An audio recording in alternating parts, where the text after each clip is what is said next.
As you know, the subject of this seminar is problems of meditation. But the word meditation in English is usually associated with thinking things over. And what I'm talking about is not that at all. But we use the word to translate Indian words such as dhyana, which in Chinese is Chan and in Japanese Zen. And we use it to translate words like yoga and sadhana, which means more or less a spiritual discipline. But the function of what we call meditation in the East is a process for changing consciousness, changing the quality of consciousness, changing the way in which you experience your own existence. And as you know, all over the world, with some exceptions among quite primitive people, we experience our existence in a rather odd way. That is to say, as being isolated individuals, highly disconnected from the external world. We feel that we are almost strangers in the earth, even though we are just as symptomatic of the earth as a tree, or a cloud, or the oceans, or a mountain. Only we move around rather more freely, and our behavior is extremely complicated. Also, we are more responsive to the movements of nature than, say, a mountain is. If you hit a bell, it will just say dong. But if you hit a human being, something much more complicated will happen. But it's quite clear that this way in which we experience our existence is a hallucination. It just doesn't fit the facts. It doesn't fit the facts of science. Because when scientists describe the behavior of human beings, or the behavior of any other living organism whatsoever, they find they can't do so unless they describe the behavior of the environment at the same time, that is to say, of the external world. And this forces one to the conclusion that what you are describing is not simply the behavior of an individual, but the behavior of what we would call a physical field. And so, in this sense, then, the individual and the field, the environment, are the same process. Only it's a highly complex process. And the difficulty we have in seeing it as a unity is simply that we suffer from a kind of myopia. You see, if you take, let's put it in a sort of an abstract way. There are a whole series of bodies, points, and they may be planets, they might be cells in tissue, or they might be a flock of birds. And as you watch them, you see that they're all moving in the same way. Supposing you saw a vast chessboard with innumerable squares covered with knights, and all the knights were moving through the knight's move, but in exactly the same pattern. You would then identify this whole performance as a thing. You would say it is one thing. It is a bevy of knights, or a flock of birds, or a ganglion of cells. Now, the performance of this collective might become a little bit more complicated as one sees a difference between a surface with an even pattern, with a uniform pattern, and a surface with a complex pattern on it. Although with a surface with a complex pattern you might call a picture, and a picture is a thing. So let us suppose that on our vast chessboard, the knights still kept the essential pattern of a knight's move, but certain groups of them did it towards the far side of the board, and others did it towards the near side, some did it towards the left, and some did it towards the right. Then you would see a much more complicated process happening, but you would still call it a process. Well, let's make it a little more complicated. see? And soon you will see the whole movement of the knights will assume before your eyes what I would call a wiggly performance. It will look like let's say, a bucket of worms, where they're all wiggling in different directions. And the only reason you don't call it a thing anymore is it's too complicated to figure out what is the pattern of the whole thing. There are, as we say, in it, too many variables. But it still essentially is the same sort of thing it was in the beginning, except that it's just become more complicated. And so if you want to keep track of it, the only thing to do, and that really isn't keeping track of it, but it's sort of keeping some sort of hold on it, is to focus your attention on one of them. And you follow the path of one worm in the bucket, you see. You watch that going around and watch it going around, and you get rather fond of it. You begin to take sides with it. And before you know where you are, you've identified yourself with that particular worm. You're on its side. And if other worms should clobber it, you say, hey, don't do that, because it loses my thread, see, my worm. I wanted to keep track of all this. And if you clobber my worm, I'm at a loss. I have to pick up another. You see, every individual is exactly in that situation. We have identified ourselves with a particular organism, and we're interested in it. We've been very carefully brought up to take that point of view, to take one's own side. And it's taken many, many millennia to produce that point of view in us. And therefore it isn't going to be easy to take another point of view altogether. We are myopically, in other words, fixated on what we call our own body. And a little while ago, I don't know if I've told you this story before, but I was asked by the Weapons Research Laboratory of the U.S. Air Force to go there and consult with them about moral behavior, of all things. They got a panel of 4 philosophers, or there was at least one theologian, and they wanted to know what was our basis for moral conduct. Well, I said, when it came my turn to tell them, you gentlemen here, of course, are all very realistic, hard-boiled people, and I'm not going to mess around with you and give you a lot of mawkish sentimentality. I tell you frankly, my basis for moral behavior is total self-interest. Of course, I'm not crude about it. I just don't go around and bang people on the head and tell them to give me what I want. I do it much more subtly. I'm ingratiating. I give the impression that I'm really very fond of them and going to be sociable and well-behaved. And so by this setting honey to catch flies, I'll get what I want. And naturally, we must observe this basis for moral behavior, not only on a personal level, but also on a national level. And it's your job to conduct the strategy of the United States by such subtle methods as we get what we want. Only, of course, you are the rather hard-hitting fellows, and it's up more to the Secretary of State to put on the cunning. Now, I said the problem about this is it raises 2 further questions. The first question it raises is, what do I want? And the second question is, who am I? And this becomes extraordinarily interesting and quite complicated when you really begin to think it through. And it is your job as high strategists to think these things through and not just take short-sighted goals. Because if you do, you can get into tremendous trouble. I mean, what will you do with Vietnam when you get it? Any conqueror has a terrible time looking after his victory. Because there's more responsibility.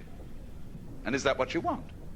You want all that responsibility? Do you want to be God? Do you want to rule the world? Well, of course, nobody does. We don't, in the first place, want to rule our own bodies, let alone the world, and so we've got a marvelous contraption going inside us, whereby most of the things that go on inside our bodies don't even have to be thought about. And so it goes very well. The only time we have to think about anything is when it goes wrong.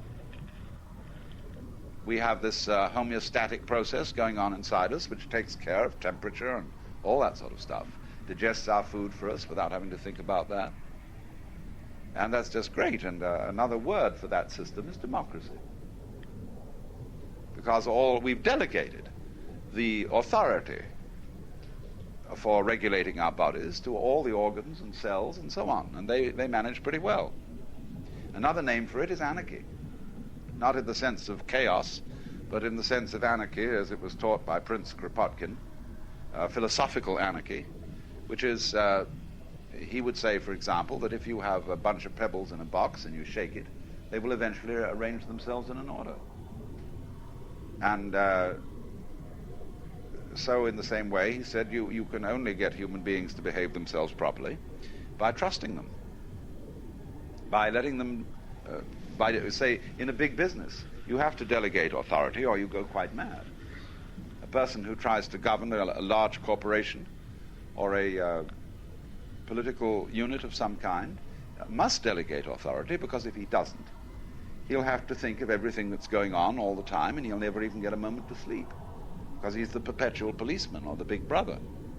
And there he'll be sitting in his super office with hundreds of television screens peeking at what people are doing. Of course, he'll probably have some subordinate peekers, but he's got to peek on the peekers and see that they do their jobs. And he just, in other words, he's tied up. He's completely in a trap. So then, we got into this kind of thing, and what do you want?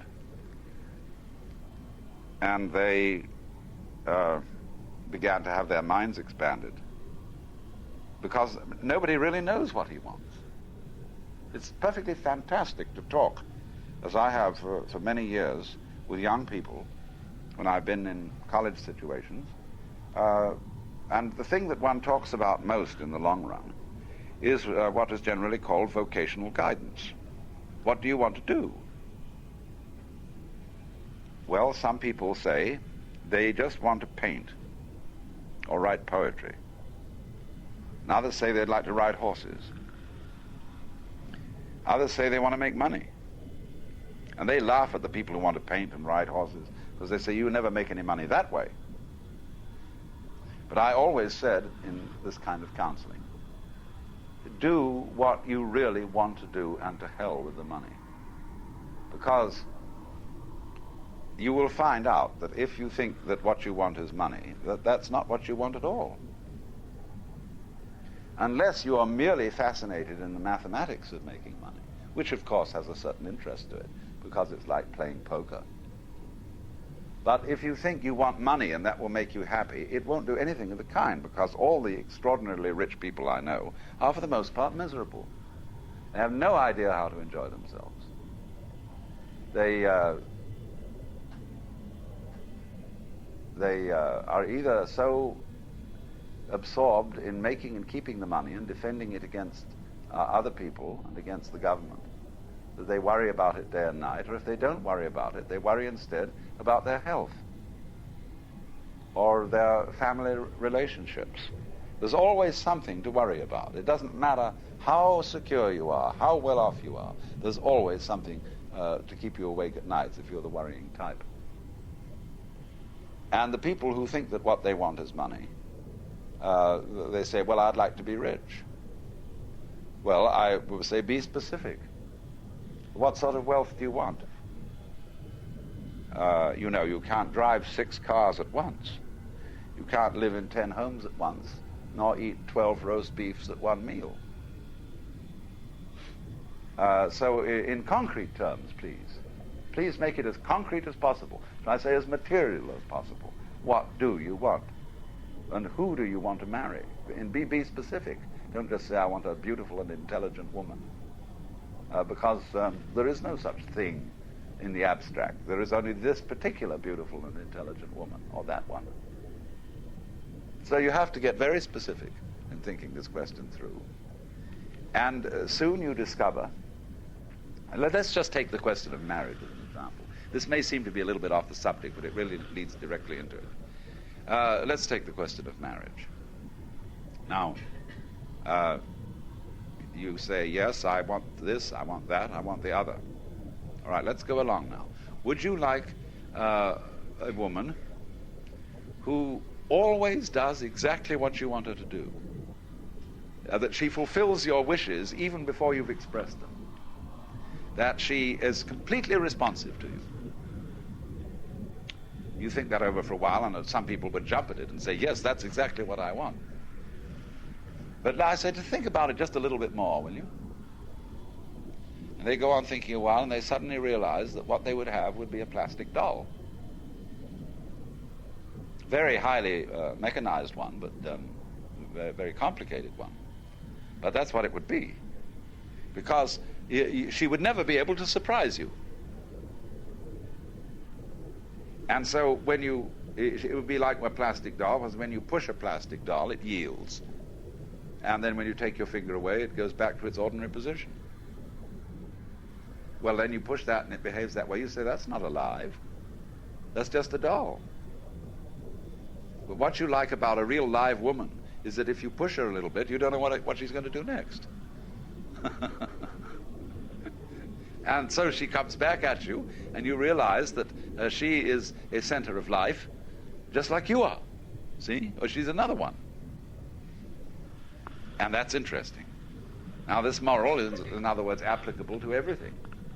If you want to control everything, all you will have will be a doll. But we want it to bounce back in an unpredictable way. But not too unpredictable. But the something else we want, you see. We want a relationship with a real living being. And that means you've got to let things get out of control so that you can be surprised. Now notice, and we're going to come back to this. Notice. That's the state of affairs we're in, however much we may complain about it. We are in this state of affairs where we're always being surprised and where things are only very vaguely predictable. We can push technology and we can push science, maybe in the coming centuries, to extraordinary degrees where we can predict all kinds of things. But I'm quite sure that as we approach that goal, there will be an increasing anti-scientific revolution. We can see it already among the hippies, that there is a tendency to want to abandon very, very high technology because it is, as they say, and this is a sort of symbolic expression, covering the earth with concrete, taking away the thing that we call, and we really don't know what we mean, we call it nature. It's somehow against nature. And when we say nature, we mean the smell of the earth, we mean the wind in the trees, we mean vegetation, grass, clouds, water, all sorts of funky things. And there's something in us, you see, that yearns for that always. And yet we have a battle inside ourselves. When it gets too funky, we say it stinks and we want to clean it up. And we're always trying to straighten things out. Nature is all wiggly all over the place. But whenever you see anything straight, like a house or a highway or factories, you know people have been around because they always make things straight. They're bothered by wiggly things, even though we're all very wiggly. So we're always straightening it out. And so, yet at the same time, when we get it too straight, we don't like it. But what do we want? Well, you can always say we want something betwixt and between. We want a certain amount of control, yes. But we also want a certain amount of randomness. We like things to be tidy. We like things to be simple. We like things to be comprehensible, and yet we don't really. What we want is a kind of orderly randomness and a random orderliness. That's what Buddha called the middle way. And but the maintenance of the middle way is very difficult. It's like walking a tightrope. And when you walk a tightrope, you're always swaying a little bit from side to side. You're counterbalancing yourself. And so to keep the middle way is a matter of constant counterbalancing, and that's difficult. And so we say, well, I know I did want the middle way, but it's awfully difficult to keep it. And that's rather a bore, too. So we really don't know what we want. And yet, in a way, we want what we've got. Because profoundly, looking at it from the most profound point of view, we wouldn't have what we've got if we didn't want it. That's what the Buddhists and the Hindus call karma. The doctrine that what comes to you is a return to you of what goes out of you. Karma, when you say it is your karma that this has happened, it means very strictly it is your doing that it has happened, because the word karma means doing or action. But of course, because we are constantly complaining and say, I didn't want this and I didn't want that, and somebody else is to blame, and you did it, or the universe did it, or something like that, or God did it, we are constantly unaware of the fact that we get what we want. And we are unaware of what we want also because we want a lot of things that we don't admit we want. And we don't admit it to ourselves. You know that time and time again where somebody wishes their mother was dead, but can't possibly admit that. And finally they go to psychoanalysis, and it comes out they really do wish their mother were out of the way. And, that's a great revelation. So in the same way, you will find we have all kinds of concealed wishes that we won't admit. And if we really went into it, I think we would find that we are, on the whole, living the way we want to live. That would be embarrassing to find out for very many reasons, not only because we would discover all sorts of villainy within ourselves, but also because we would discover a great deal of power within ourselves. And that's dangerous because you might begin to think you were God. And this then raises the second problem. The moment you really get into it, when you ask, what do you want? It raises the second problem, who are you? What are you? And we haven't thought that over by a long shot. Because let's just consider a very simple problem in perception.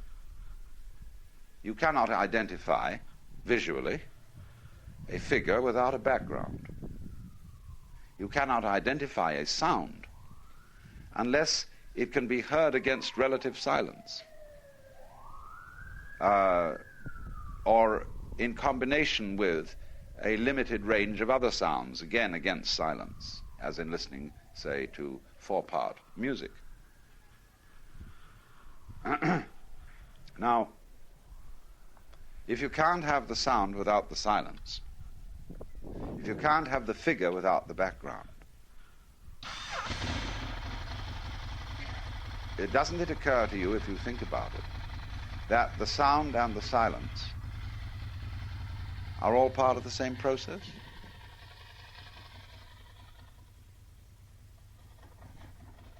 One of the most curious problems of human consciousness is what I will call ignorance or ignorance of space, of background, of the field in which any given event happens or in which any so-called thing exists. Space is ordinarily understood to be nothing. So we ignore space. There are all kinds of space. We can talk about intergalactic space, interstellar space, space between people, space in a room, space to stretch in. And only physicists and architects and painters really begin to be aware of space as something that's there. And so when astronomers talk about curved space or properties of space, the average person says they're talking total nonsense. You can't have curved nothing. You can't have properties of pure emptiness. And so they feel just the same way as people used to feel long ago when it suggested that the Earth was spherical. Well, they said you can't have a spherical Earth because the people on the opposite side would fall off. because they thought of gravity as one directional through space. They couldn't see it as a force that was centripetal. So when we say, for example, we should go on to higher things, well, who's higher? Because every one of us being, as it were, having our feet pointing to the center of the earth, must have our heads, which are up, pointing to regions of space which are vastly differentiated. So which way is up? Your up or my up? And people have a great difficulty, you see, in getting new ideas of this kind. And this is the difference that is so often brought up by people who discuss Oriental philosophy or mysticism. They say, I understand what you say in theory, but I don't actually feel it.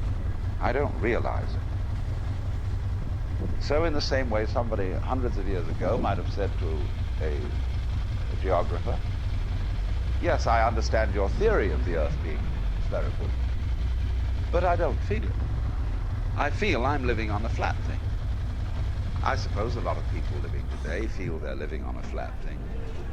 But if you've done a great deal of travel by air, and certainly if you've been in orbit as an astronaut, you jolly well know it isn't flat. You've realized it.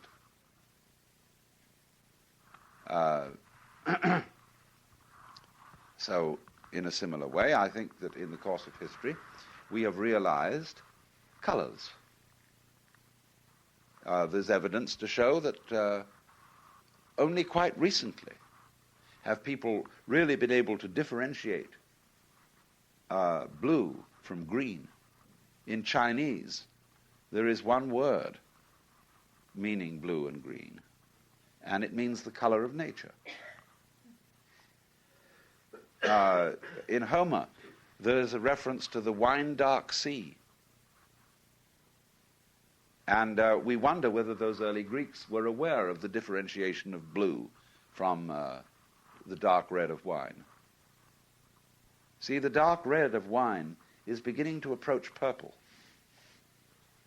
You see that the spectrum, we always look at, in books when we study physics, and in certain physical experiments, we see the spectrum as a band. As when we look at the rainbow, we look at a section of the rainbow, and we see a band with red at one side and purple at the other. What we don't realize is that the spectrum should be drawn as a circle in which the different colors radiate from the center. And we would see that when you've gone through red, orange, yellow, etc., round to purple, you go again to red. Because after all, what is purple except the mixture of red with blue? So everything goes round like that. Everything in the world, as a matter of fact, is a crisscrossing or interlocking of many dimensions of spectra. You take the spectrum of sound. If anybody thought to do it, they could make up a spectrum of smells. You can make a spectrum of emotions. You could make a spectrum of tactile vibrations. You could make a spectrum of textures. And when you put all these things together, as you say, it is blue and hard, or that's where you've crossed two spectra. We don't usually think of something that is blue and noisy, but it would really be quite easy to conceive something that was.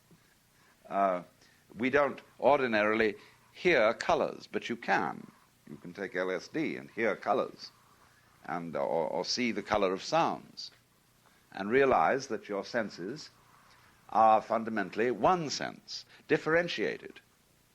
It's very tender and sensitive in the eyes, because it can, by being so sensitive, respond to the extremely subtle vibrations of light.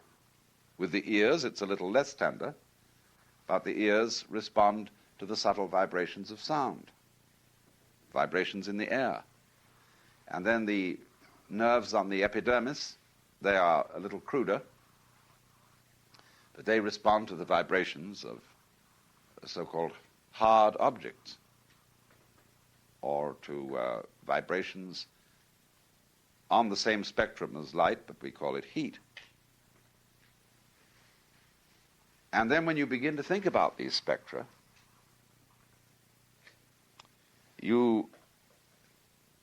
or just begin to feel about them, you find there are some places in this interlocking mesh of spectra that you'd rather be than others. You don't want to be where it's too hot. You don't want to be where the light's too bright, or where there isn't any light. You don't want to be on the spectrum of touch, where the sense of touch is excruciating, sharp. You're always trying to move away from that. But you see, there are so many spectra interlocking with each other that when you move away from one point that you don't like, you're very liable to bump into another that you don't like on a different level. And so eventually you realize that just as you can't have the red end without the purple, you can't have the pleasure end of the tactile sensation without there being also the pain end. Because if you weren't responsive to the pain end, you couldn't respond to the pleasure end. You must have the whole spectrum to have any of it.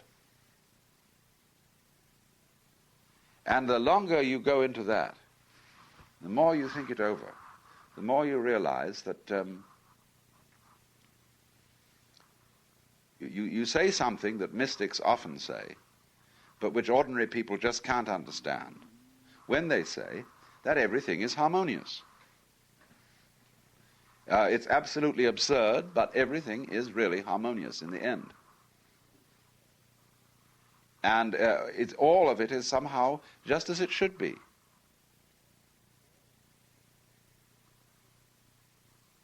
And the ordinary person says, well, that's absurd. Let's take the problem, say, that we're all faced with, the atomic age. There's a real possibility we can blow up the planet. And we might do just that. Because when I'm involved in the situation, if I were going to bet on it, and there was somewhere to place my bet, which there isn't, I would bet that human beings will blow up the planet. Taking a hard, realistic point of view, because I think human beings are going to do the most stupid things they can do. Like I've never, any time I voted in an election, my candidate never won. So I tend not to vote. But I realize at the same time I'm involved in this scene. I can't get out of it. There's nowhere to place my bet. Therefore, I have to do something to make things come out the way I think I want them to come out. But let's suppose they do blow up the planet. Well, this is just a fantasy, but supposing they turn it into a star. Maybe that's the way all stars started. Maybe there's a sort of a process which works like this, that here's the star, and as it blows up, it scatters all sorts of fragments out, and these become planets. And then every so often, some star has a planet that starts generating life. And life gets more and more intelligent. It starts working around and fiddling, and then it starts asking questions. What is all this? What is matter? And they investigate it, and they prod it, and they electrify it, and do this, that, and the other, and finally, the whole thing goes off again. So that you could say in this way, in the evolution of the universe, all stars mean that there were once people around. And so on. You see, then you could construct a vision of things where it was all perfectly all right, that you have to have bad people as well as good people, just as you have to have the slugs in the garden and weeds and all sorts of things you don't approve of in order to have something that you can approve of. You see, this is what the mystic feels. He suddenly gets it, you see, that it's all okay. And, of course, the average person thinks that's a very dangerous thought. There are several reasons for thinking it's a very dangerous thought. One is that it seems to give justification for any kind of behavior, and therefore to overrule all the ordinary reasons for being moral and cooperative, although it neglects the fact that you might then discover quite other reasons for being moral. I mean, you might be so happy as a result of finding this out that your happiness would become infectious. After all, if I'm suddenly going to be given $1 million, I'm not going to suddenly run out of doors and shoot everybody. I'm much more liable, as a gregarious sort of fellow, to invite people in for a party.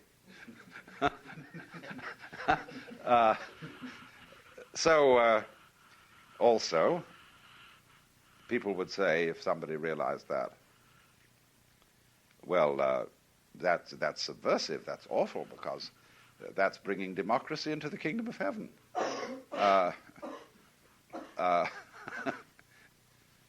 Which is a point which I won't go into right now, but it's enormously interesting what that implies.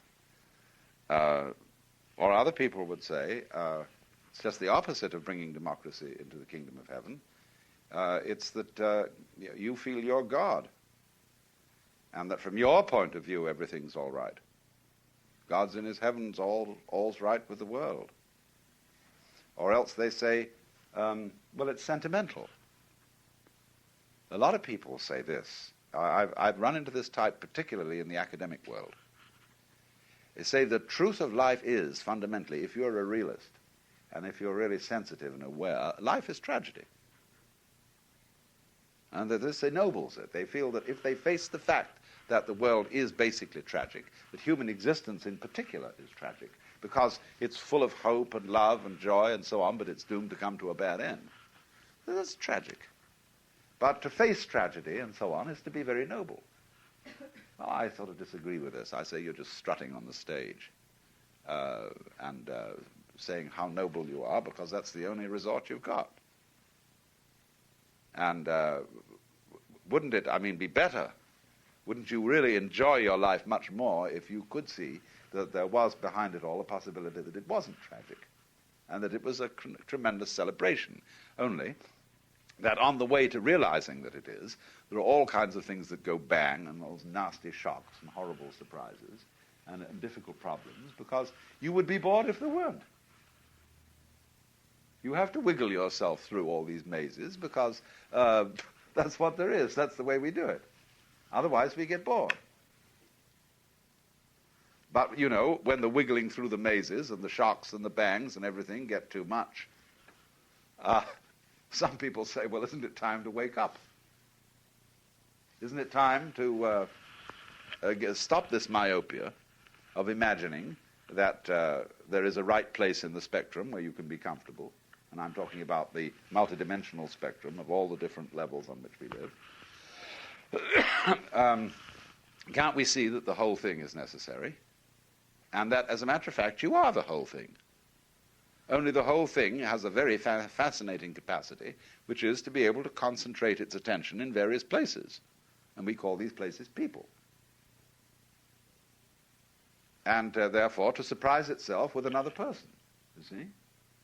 In the Upanishads, there's one Upanishad which says that in the beginning was the self. And it said, I am. And thus it is that when anyone is asked who is there, he says it is I. And after that gives whatever particular name he may have. And when it realized that it was alone, the self was afraid. But then it said, of what should I be afraid? For I am all that there is, and fear can come only from another. Keep that in mind. Then it said, but I am alone. And it experienced no delight, as one who is alone has no delight. And therefore, it split itself. And one half was male, and the other half female. See, you can't have delight without, now you've got another. You've got the possibility of fear. And so, the he part copulated with the she part and produced all human beings. But she said, how can he have intercourse with me, since he is originally me? This is incest. And so she turned herself into a cow. He immediately turned himself into a bull, and from their copulation were produced all cattle. But then she turned herself into a mare, but he immediately into a stallion, and so they made all horses. Then she turned herself into a ewe, and he became a ram, and so came all sheep. And then all the various beasts, down to the very ants. And so the world was created. This is sort of an interesting backwards creation story in which the human beings come first and then all the other creatures. But that's the, I mean, in a mythological way of talking, that's the kind of game we're involved in. And so the process of meditation has as its objective to enable us to have the vision of the mystic, to have what is called, I think, perhaps unfortunately, cosmic consciousness.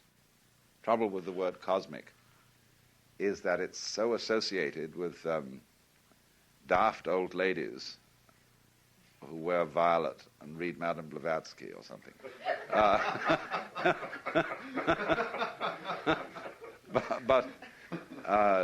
And always going around telling people that something's very cosmic.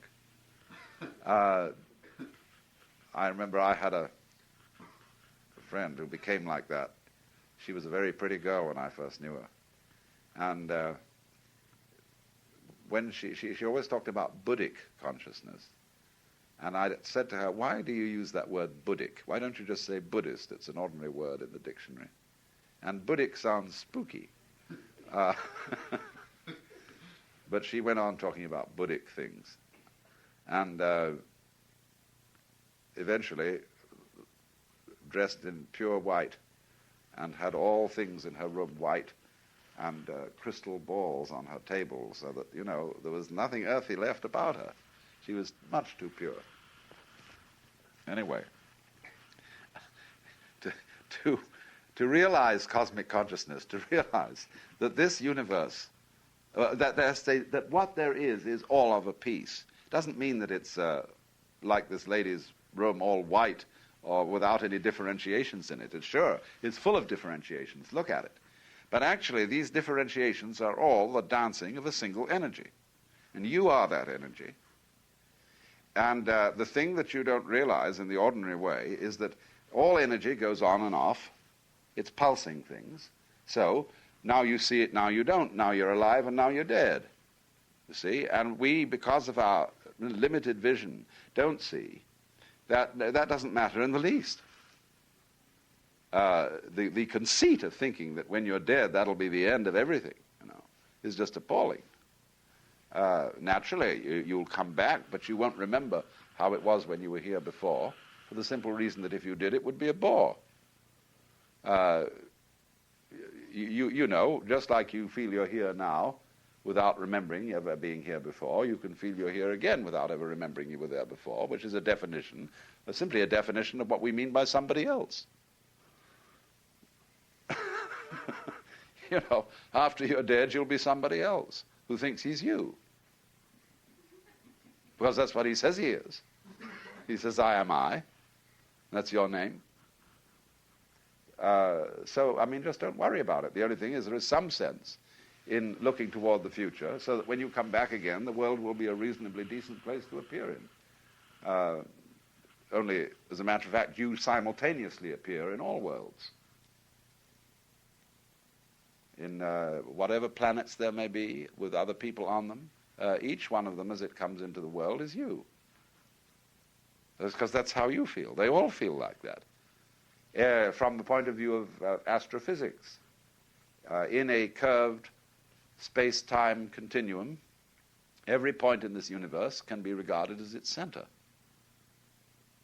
It's like you look at what is the central point on the surface of a sphere. Well, any point can be the center. So in the same way, the fact that you feel that you are the center of the world is exactly the truth. You can see equidistantly around you in all ways, you see. And you feel as when you are out on a ship on the ocean and the horizon seems to be a circle. Well, that's just because you're in the middle. But everybody's in the middle. Wherever you are, you're in the middle. That's why St. Bonaventure referred to God as that circle whose center is everywhere and whose circumference is nowhere.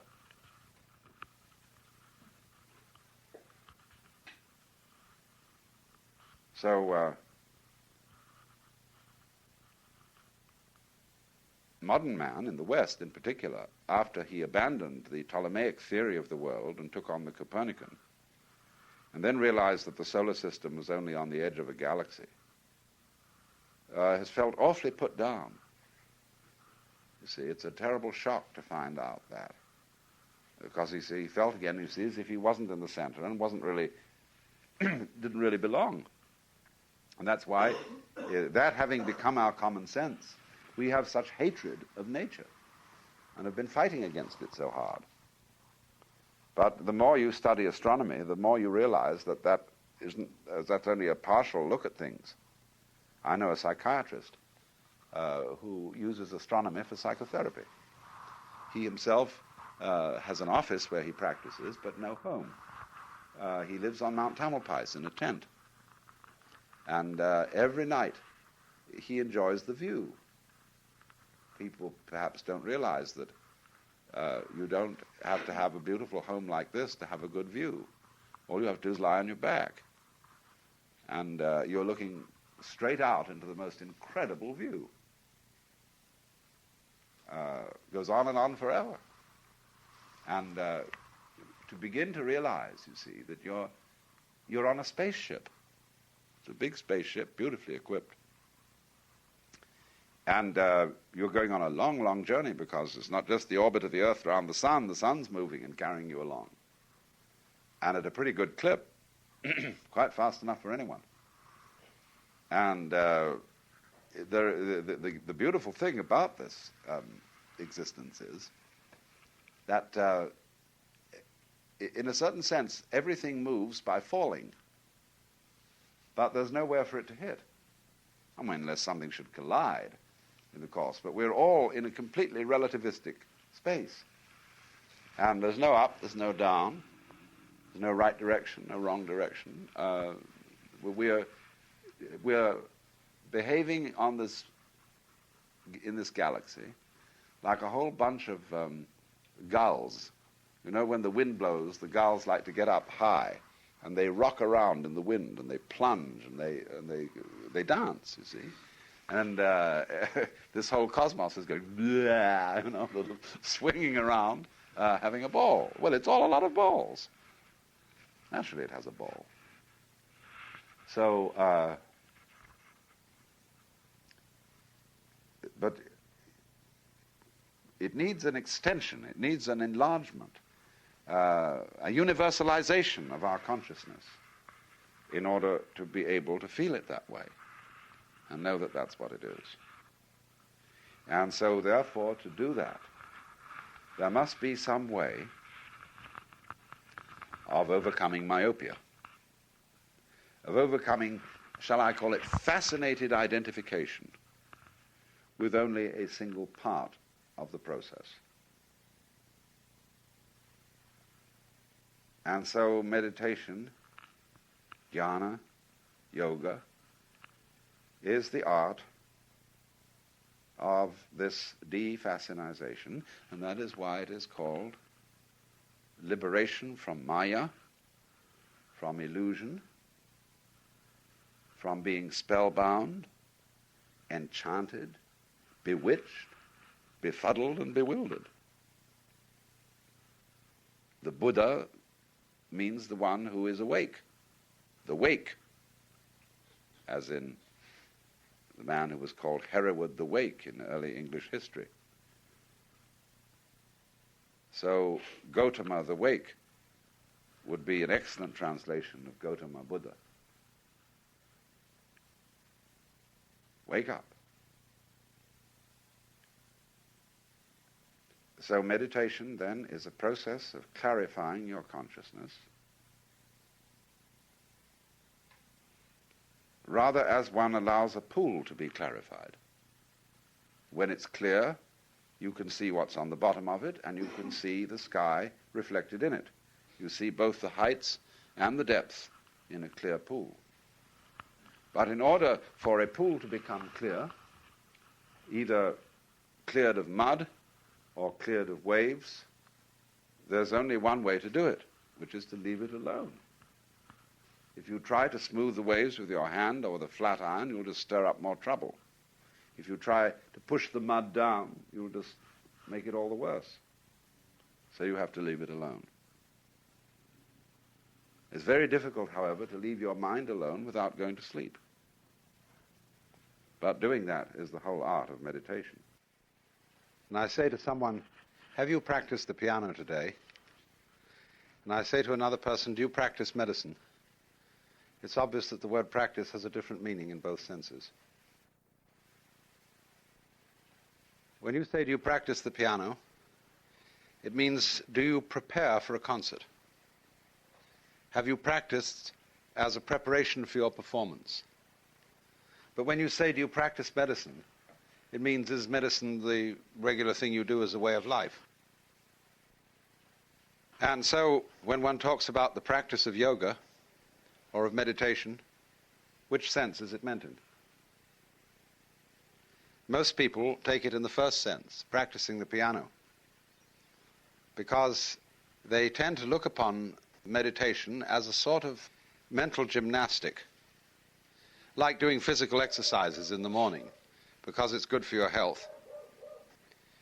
But if you understand the practice of meditation in that way, you're not meditating, because it's quite erroneous to consider it as a preparatory exercise with an objective. And of course, that bugs people, because then they say, well, why do it? I mean, aren't you trying to do something for yourself? Aren't you trying to improve? Aren't you trying to get enlightened? And you say, well, no. Because fundamentally, meditation is not anything except a way of being. People, of course, usually sit when they practice yoga or zazen. They may also walk. You can actually carry on meditation while you're doing almost anything except intellectual work. And even that can, by someone competent in it, be used too. But that's difficult. Meditation is not really to be considered as something special apart from the rest of life. However, when Zen monks or yogis sit for a long time, they aren't doing anything else except breathing. And you might imagine that they were doing this for some purpose. They were trying to become Buddhas. Very far back in the early history of Zen, there was a master by the name of Baso. And he, when he was a young man, was practicing meditation. And when his teacher came along one day, or the man who became his teacher, the teacher said, "What are you doing?" And he answered, "I'm sitting to become a Buddha." And the teacher picked up a brick and started to polish it. And Baso said, "What are you doing with the brick?" Well, he said, "I'm polishing it to make a mirror." And Baso said, "Well, however much you polish a brick, it'll never become a mirror." And the teacher said, "However much you meditate or sit, you won't become a Buddha. Because Buddha is in no special state. If you become attached to sitting, then your Buddha will only be a static Buddha." Nevertheless, in spite of this, Zen monks still continue to meditate, to do zazen. Za in Japanese simply means sitting, sitting Zen, as distinct from standing Zen, lying Zen, and walking Zen. Because there is in Buddhism what are called the three dignities of man. And they are walking, standing, sitting, and lying. Four dignities of man.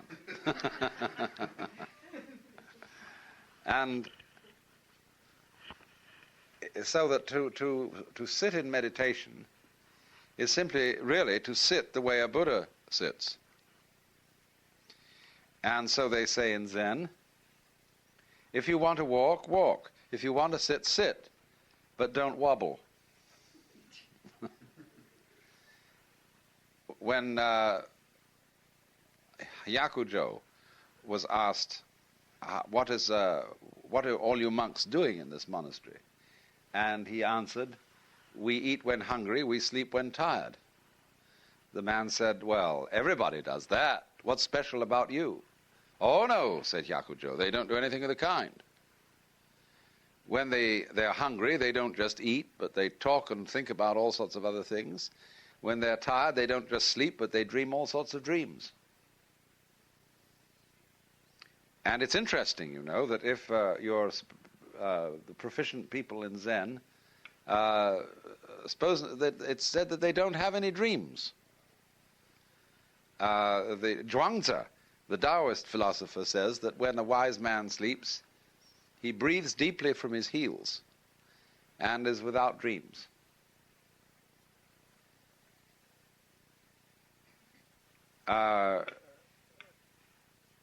So he sleeps thoroughly. The Hindus distinguish 4 states of consciousness: waking state, the dreaming state, and dreamless sleep, and then the 4th state, which they don't call anything except the 4th. And they value very much long periods of dreamless sleep in which you go to a very, very deep level. And it's so deep that you can't remember it when you wake up. And that's the non-dream or the beyond dream state. However, then, you might say that the whole principle, therefore, of meditation is along the lines of when you sit, sit. Or as the Japanese Zen priest Dogen put it, sit just to sit. Not to become a Buddha, but because you are one. And so in the same way, Hakuin's song of Zazen starts out by saying, from the beginning, all beings are Buddhas. It is like ice and water. Apart from water, no ice can exist. But ordinary people are like a man swimming in the middle of a lake, crying out imploringly in thirst. So here is our initial apparent paradox, that if, as we saw this morning, cosmic consciousness involves the recognition that everything is right or harmonious the way it is, that the universe is a terrific play of energy. This energy is you. But part of the game is that this energy myopicizes itself, if I may invent a word, and becomes identified with particular individual expressions of the pattern, individual bits of the pattern. And once that has happened, there is, as it were, a taking of sides. And you become identified with one particular wiggle, and therefore concerned with that one particular wiggle, and therefore eventually anxious about the destiny of that one particular wiggle. And that's the result of your not seeing the whole thing. But that very entanglement, that very identification, that taking sides, is part of the whole system of wiggles in its own turn. I mean, imagine this system of wiggles. It's like a great vine, and there's a central branch, and then other branches come off, and then other branches come off that, and then other branches come off that, and then on the end of those there begin to be twigs, and right out on the end of the twigs, you know how a vine clings to things. It had little wiggly wiggles. See? Now, we could talk of a vine at various levels. The main trunk is level number 1. when any trunk branching off the main trunk is at level 2. Any trunk branching off the subsidiary trunks is at level 3. Then each branching again, we'll assign the numbers 4, 5, 6, until maybe down at about 15, we get to those little curly things. See? Now, on every level, you see, the thing is harmonious. But you might mistake levels. You might think that something that was one of those little very complicated curly things was a level 2 phenomenon. You say, well, that's not the way we should behave on that level. Because level 2 isn't supposed to be a spiral like that. Level 2 goes like this, see? But you'd mistaken levels. And you know how often we do this in ordinary human relationships. We mistake the level on which a message is given to us. We take, for example, someone who's kidding as if they were speaking seriously. That's to mistake the level. Well, so in exactly the same way, when you get involved in the life game and you think you really are a separate ego, that itself is part of the life game, that getting involved. But it's way out on the end, you see. It's very far out to get so immersed in the illusion of separateness. And so as a result of getting immersed in the illusion of separateness, we play all our complex social games of one-upmanship. But they're all in the scheme, but they're very far out. So you never really, you never get away from the vine. The whole thing is a play, and it's perfectly, from a fundamental view, as, say, the mystic sees it. From his standpoint, all the people wandering around in ignorance are all perfectly divine.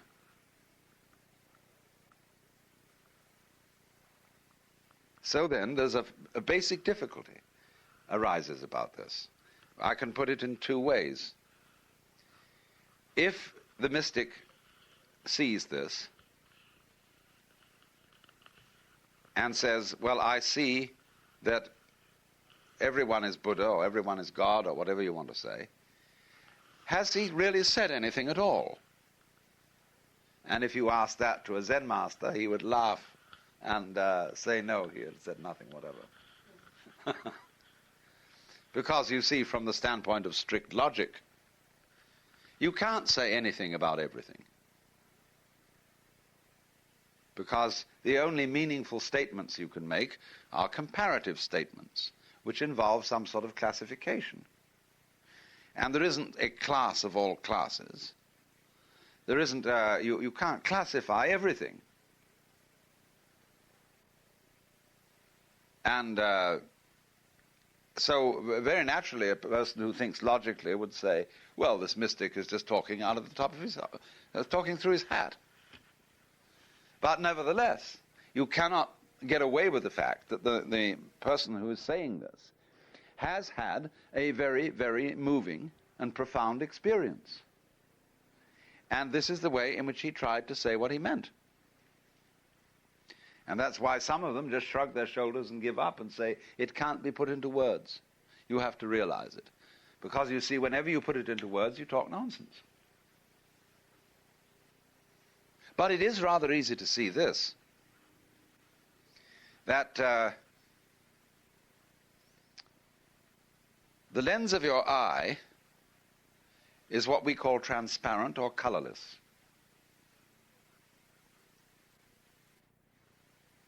If it were not so, we would not be able to differentiate between all the colors we can see.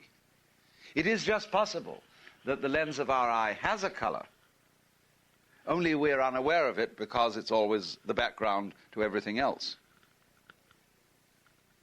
It is possible that the windows are colored. There might be some being with a different kind of eye from ours who would see our windows as colored, and he would say, good heavens, why do you people always look at things through colored glass? Because it distorts your vision. If I have red glass, you see, I will not be able to differentiate red in the outside view. So, would there be some means, then, you might say, whereby I could discover the color of the lens of my eye? And if so, then it would be like putting on colored spectacles. And so if I put on red spectacles, I will see that everything is red. But I could only say that having remembered another situation where it wasn't. And in my memory, I could compare the present situation with the former situation. So I would know it was red. I can also have spectacles which simply turn everything upside down. And you see the world upside down. And if you wear them for some time, your brain will simply turn the image the right way up. And then you'll be perfectly adjusted. Because you see, consciousness eliminates all constant stimuli. Because the moment a stimulus is constant, it is of no further interest to ordinary attentive consciousness. It isn't a warning sign, it isn't something you have to look out for, it's going to be the way it is. And we were talking about bad smells. The only way to master a bad smell is to get used to it. If you live in a neighborhood where there's a tannery or a gasworks or a slaughterhouse, something, you soon think that that's nothing at all, it vanishes. But you see, to talk about this, though, is not entirely to talk about meaningless things. There is the transparency of the eye, through which everything seen is filtered. There is likewise the speaker in a radio. And on that speaker, all the sounds that come from the radio vibrate on it. But you're not normally aware of that, because the speaker makes no difference to what is said on the radio, or what music is played. But they all go through it just the same. So then, assuming that there is this unitary energy, or whatever it is, that is at the basis of the universe, there is no way of making it a thing that you can think about. Because if it wasn't there, nothing else would be there. It's basic. It's what Paul Tillich called the ground of being, his decontaminated name for God.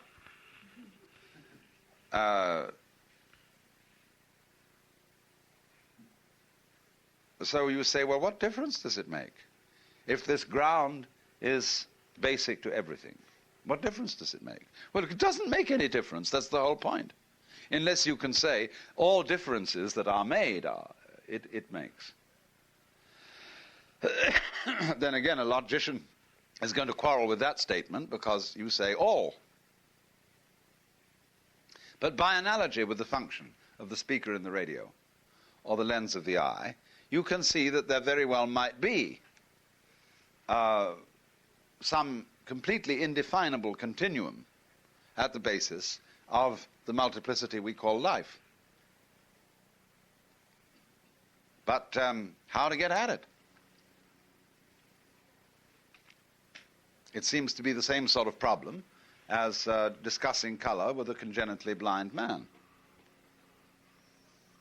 But apparently this is what the mystic has seen, has become aware of in some way. And the difference that it makes is this. Having discovered that that's what there is and that's what you are, you then see that there is really no need to cling to life. That you are just what there is, what there will be, what there always was. This energy, this continuum. That's at the basis of consciousness. And having seen that, you get an enormous access of psychic energy. Because in the ordinary way, you waste a colossal amount of energy defending yourself, worrying, fighting this and pushing that. When you see you don't need to do that anymore, all that energy is available for something else. We could say for creative work, for just wonderful life and goofing off and everything, you see? It's all there. So it makes a difference in that sense. So then, though, that's the first part of the puzzle. The second part of the puzzle is this. If it is true that everything that is happening is in accord, is the expression of this energy, down to the very wiggles, and if even we can add to that confusing wiggles on one level with wiggles on another, that's also in the game, then wouldn't the best teaching be to say to people, why do you have any kind of religious, therapeutic, meditative practice at all? Why not just be as you are? Eat when hungry, sleep when tired, etc. Why something special? After all, we've never seen cats go to church with each other. I've never seen dogs practicing zazen.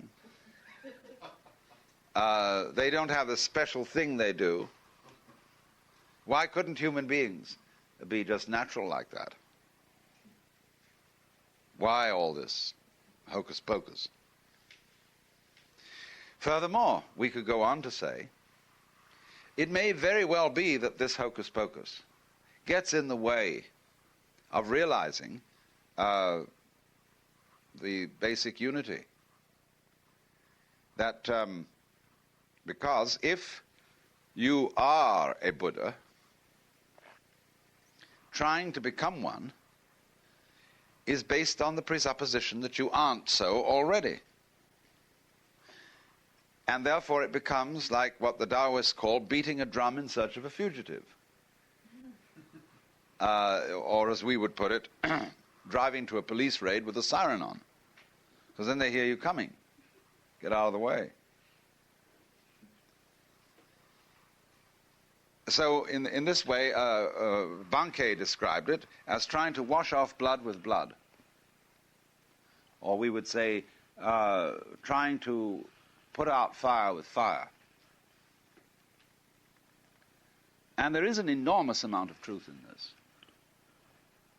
Because one would be astonished at the extent to which religious people are pretty mixed up. You find this everywhere. One doesn't know whether they're religious because they're mixed up or mixed up because they're religious. And in Zen, this is called Zen stink. So then, you see, it's like a very interesting meditation exercise you can employ is to take 2 knitting needles and practice fencing with yourself. See? And really do it and see if you can stick one hand with the other. And yet the other hand has got to defend itself. See? What happens? Well, nothing happens. Because one hand always foreknows what the other one's going to do. There's no means of one hand surprising the other. So you get a stalemate. It's like those baseball games between 2 equally good sides, with that absolutely boring, perfect playing, but nothing happens.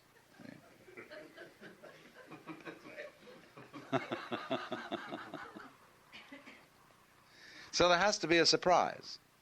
So then you ask the question, how do you surprise yourself? Well, you can't arrange to do that. Satori, enlightenment, is always a surprise. Hiccups is a surprise. It's very difficult to plan for hiccups.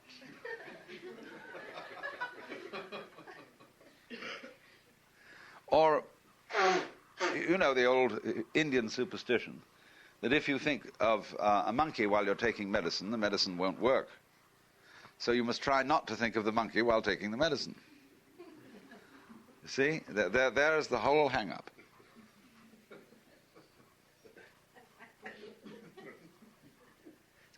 Now, one answer to this is, yes, that's perfectly true, and therefore the only thing you can do is wait until it happens by itself.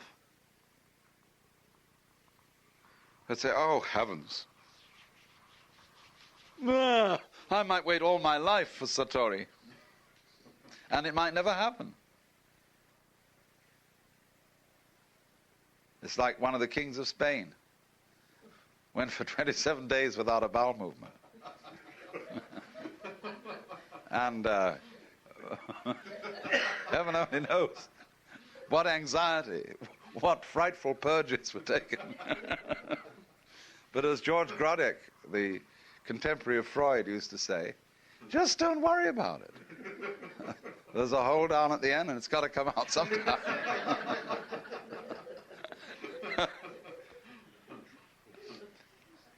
So there are things, you see, like going to sleep. Children often have a great deal of difficulty going to sleep because they're so excited. And their mothers tell them to try to go to sleep. Well, that's a ridiculous thing to say. You can't try to go to sleep. That's merely a way of staying awake because you develop anxiety about it. Or when going back to the matters of the toiletry, children used to be, I don't know what they do today since the age, Anno Spock, whatever, but we used as children to be absolutely hounded to have bowel movements every day regularly after breakfast. And if you didn't work, and they first of all gave you a California syrup of figs. If that didn't work, they gave you senna tea. If that didn't work, they gave you cascara. If that didn't work, they gave you a calomel pill. And if that didn't work, the final blast was castor oil. And this developed in so many children a kind of chronic peristaltic anxiety. And they were just always in trouble because the mothers and nurses wouldn't let nature take its course. They had to have it all on schedule. Well, in just the same way, you can't schedule your own enlightenment. You can't say you must be enlightened every day at 6 o'clock. Or when I want it. You do have to wait. But now there are two ways of waiting. One way is the way of expectancy. Oh, when will it happen? Oh, when will it happen? You know? And you wait like that. Another way of waiting is to abandon enlightenment altogether. Give it up. Well, you say, how can you do that? Because I can't help being fascinated with the prospect that there is another state of consciousness which is somehow more harmonious than the one I'm in. See, the grass on the other side of the fence is always greener. And I want to get that other state of consciousness, you see.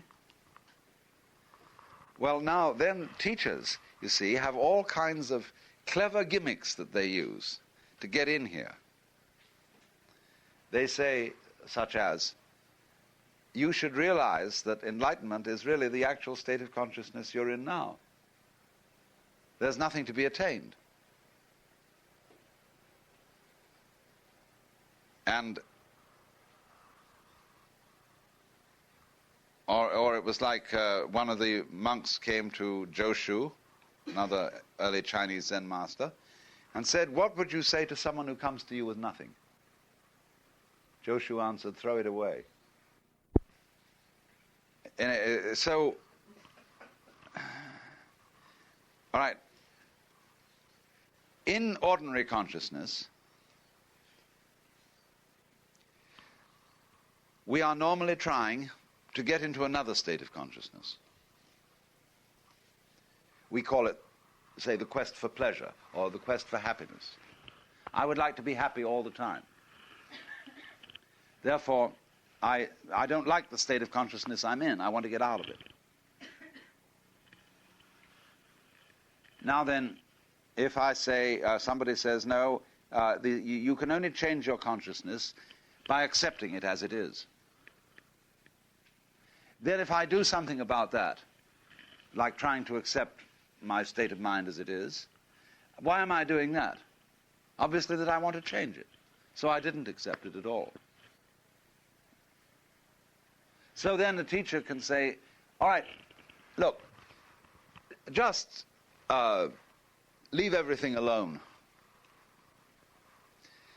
Because it's all there the way it is. See? Now, he may, just if he's lucky, get you to see something at that point. What he says in that way may so surprise you that what will you be doing? And then, you see, you will be, in fact, insofar as you're not striving to change your state of consciousness, you're at last meditating.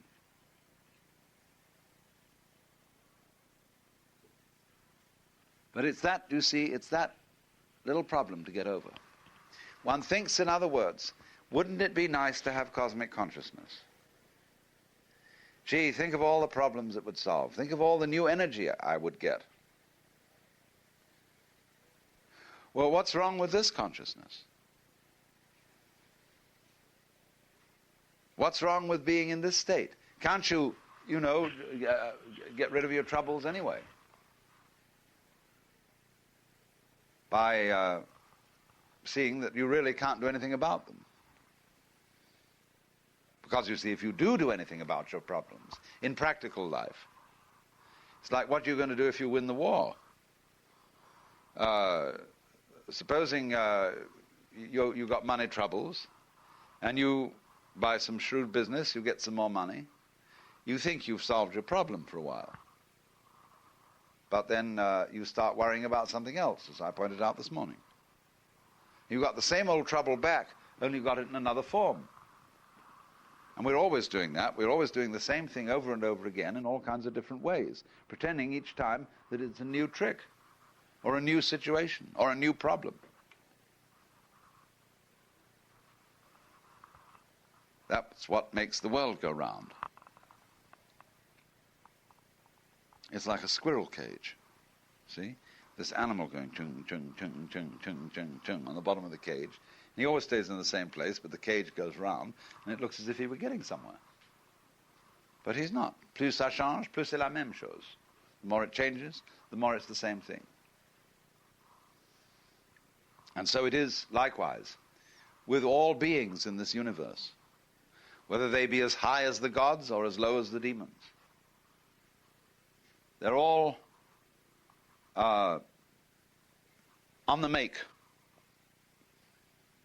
And they all think they have the same problems. You can see this to a certain extent in human life. That very poor people have their problems, the very rich people have their problems, and from a subjective standpoint, the two can feel equally bad. So it is somehow, isn't it, a matter of coming to where you are. What's the difference then between coming to where you are and going on just as you did before? Isn't there some little itty-bitty difference?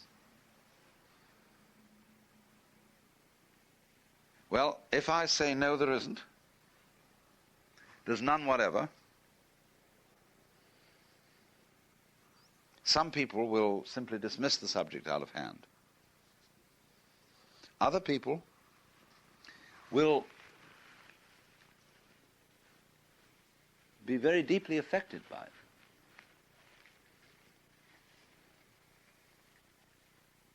Because that understanding will lift away their anxiety. They'll become calm inside. They will not be struggling with their own state of consciousness as it is. And that will be exactly like leaving the pool of water alone, so that the waves die down and the mud sinks to the bottom. Now, when that starts to happen, and you've learned somehow or other to leave your mind alone, you can begin to practice meditation, which is that you make the discovery that to sit quietly in this present state of consciousness, letting whatever happens happen, in this way your mind pacifies itself and the activity becomes extraordinarily pleasant. So that those people who are proficient in meditation just plain like to meditate. They're not doing it for any ulterior reason, but just that they like to be in that state.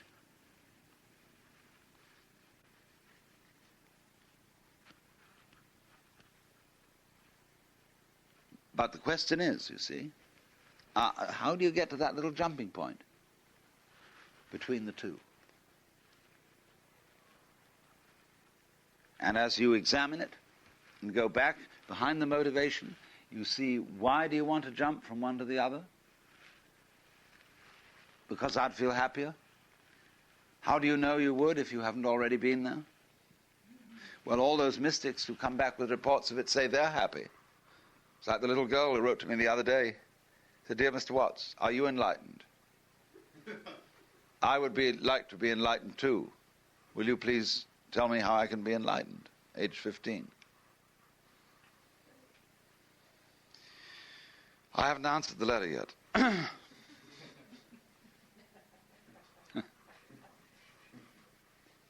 I think I'll send her a hula hoop or something. I don't know. What would be a nice present for a 15-age girl?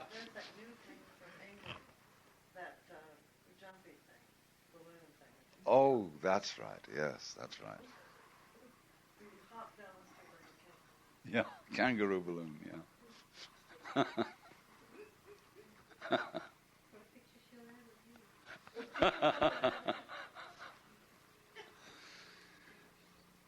So,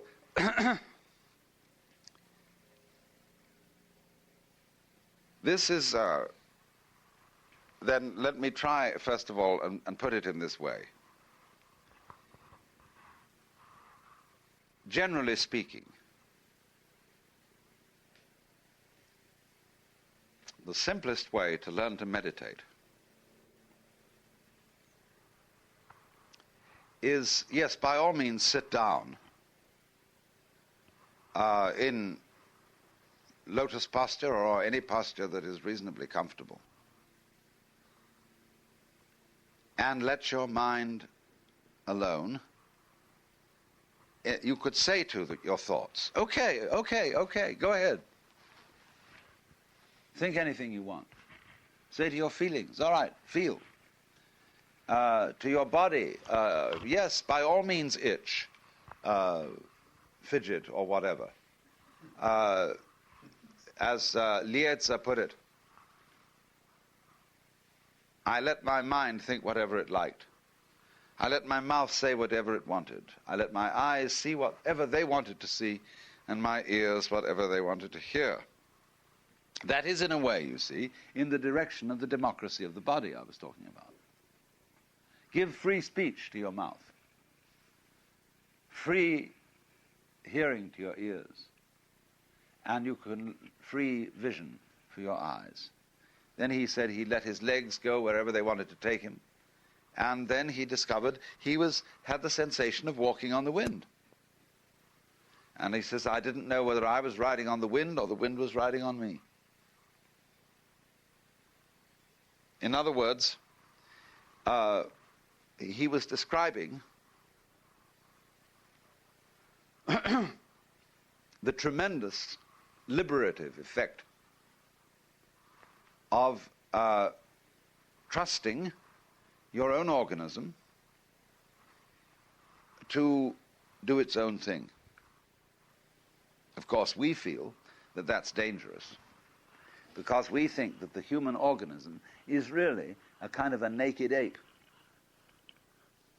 And that if left to itself and not in the ordinary sense of discipline, that is to say, not disciplined by violence, everybody will be like the monk of Siberia, who fasting grew wearier and wearier until at last with a yell he burst from his cell and devoured the Father Superior. And this is what will happen. Well, yes, to some extent it would. With Westerners, I think that if this became a sort of popular religious attitude, all sorts of people would break loose and do things they never would have dreamed of doing before. This has happened to some extent in the hippie revolution, because when people go and get a lot of mystical experiences from using LSD or marijuana or something, and they somehow get an insight into this thing, they are very liable, through the karma or backlog of resentment they have for their authority figures, teachers, parents, and so on.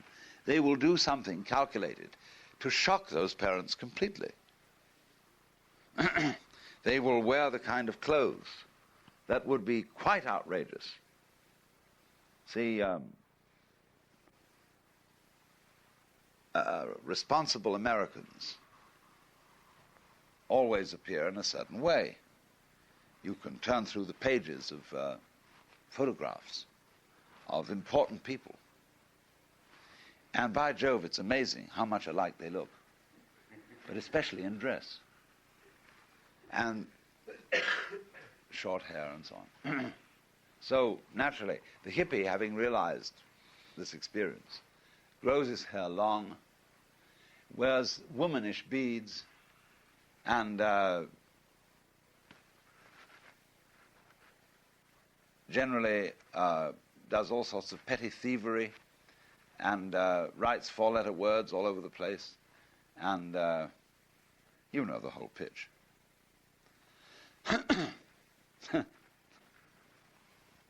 Well, that's a swing, you see. That's one of the dangers. That's a thing that's always liable to occur. When you stop moving in one direction, you tend to be shoved in the opposite, even though your intention was to come to the middle way.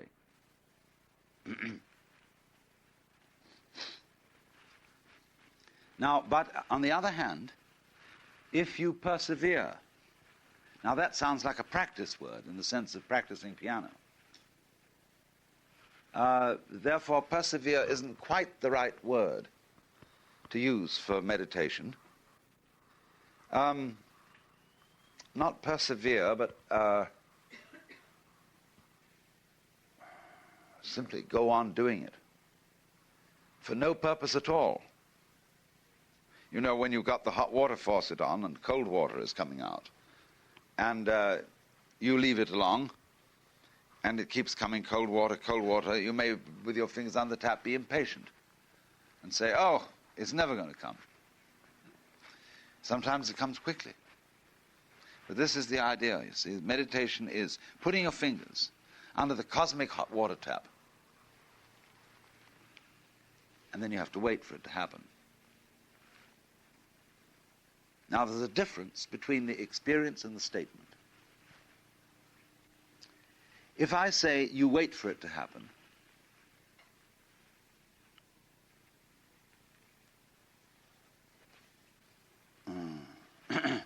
there is the thought, oh, I shouldn't be just lazy like that. Surely there's something I can do. Just some little bit of a thing I can do to hasten it along. But if the teacher says no, nothing, you see? What he's saying on one level, and this again is a question of levels as I enumerated them in the analogy of the vine, will have a different sort of effect on another level. It's as if, for example, Calvinists, who are fatalists and believe in absolute predestination, how come that people who can believe that get so spiritually energetic? It's a paradox. but that's true for all the same.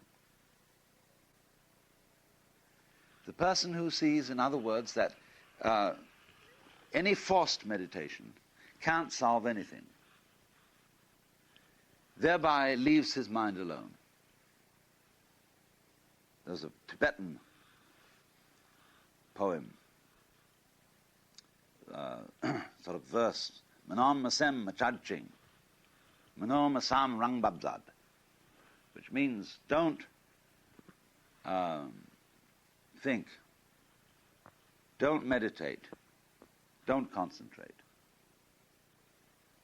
don't practice contemplation, but keep your mind in its natural state. From the precepts of Tilopa.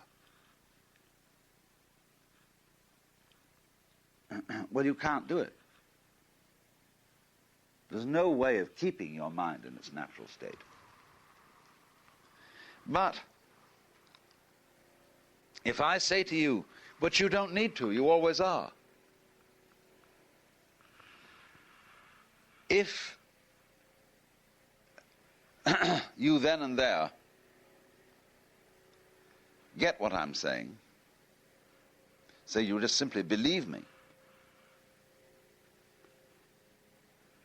then you will, by doing that, stop doing the things that are preventing you from being in the natural state. Only you mustn't say so. Otherwise it gives the show away. All right, so I've given the show away to you. So you can't do this anymore. Because you know about it.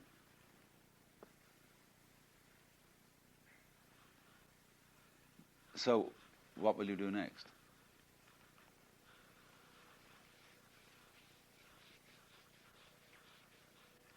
Let me put it in another way. You can say,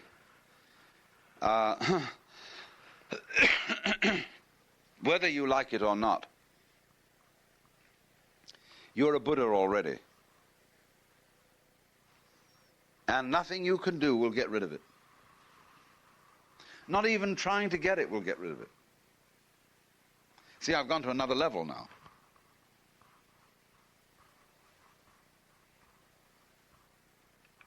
I haven't said, by not trying you will get it. I have said, you can't get away from it even if you do try. Now, you see the psychological effect of that? You feel perfectly free to try. I.e., to be as you are.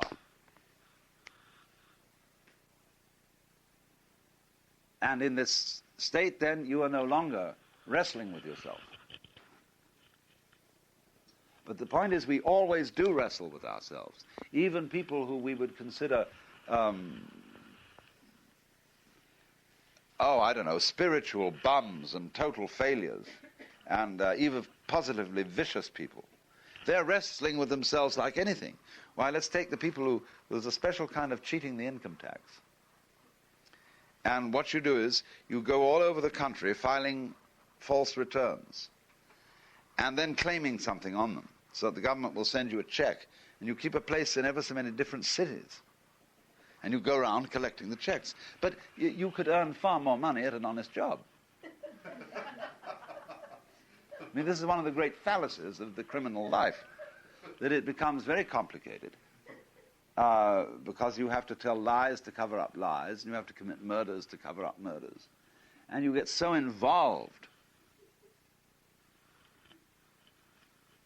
So, in that sense, you see, it is more work to be neurotic, to be a slob, than it is to let go and actually meditate. That's, in a way, the easiest thing to do. But the trouble is, when you're used to a life of criminality, when you're used to anxiety, you can't give it up because you think it's good to be anxious. In all this talk by existentialists like Rollo May about authentic humanity, how that a person who is not anxious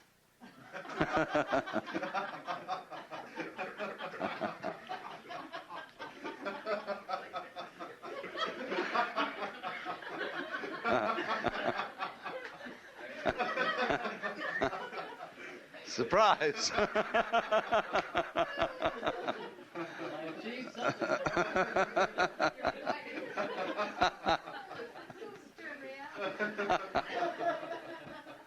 But they say that a person who's not anxious is not really human. And therefore, it sort of becomes your duty to be anxious. Well, a lot of people are like that. They think if I don't worry, the thing I'm worried about is going to happen. That if we don't get excited about something, you see, well, then we won't do anything to correct it. Of course you won't, but the point is if you do get excited about it, if you do, lie awake nights thinking about your sins and especially your sins of omission, you will wake up in the morning with any energy to do anything about it at all. All your psychic energy will be gone, will be dissipated in trying to steam up motivation. Now you don't need to do that. Because if you need to alter some situation in life and actually do something about anything, you will do it not from worry, but from an overplus of psychic energy. It's like the Industrial Revolution. Everybody always worried about what to do with the poor people and the sick. But until the Industrial Revolution came along, there was no energy for it. It's only as we harnessed electricity and steam and things like that that we could produce effectively to feed everybody in the world. So in the same way, when you have let go,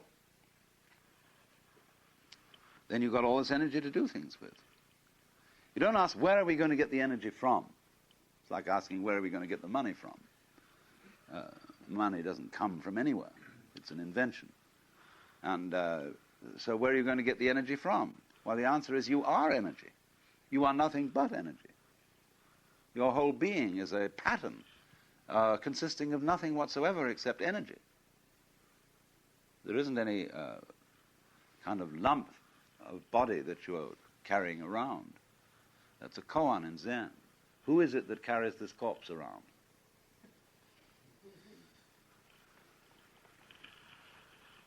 Now,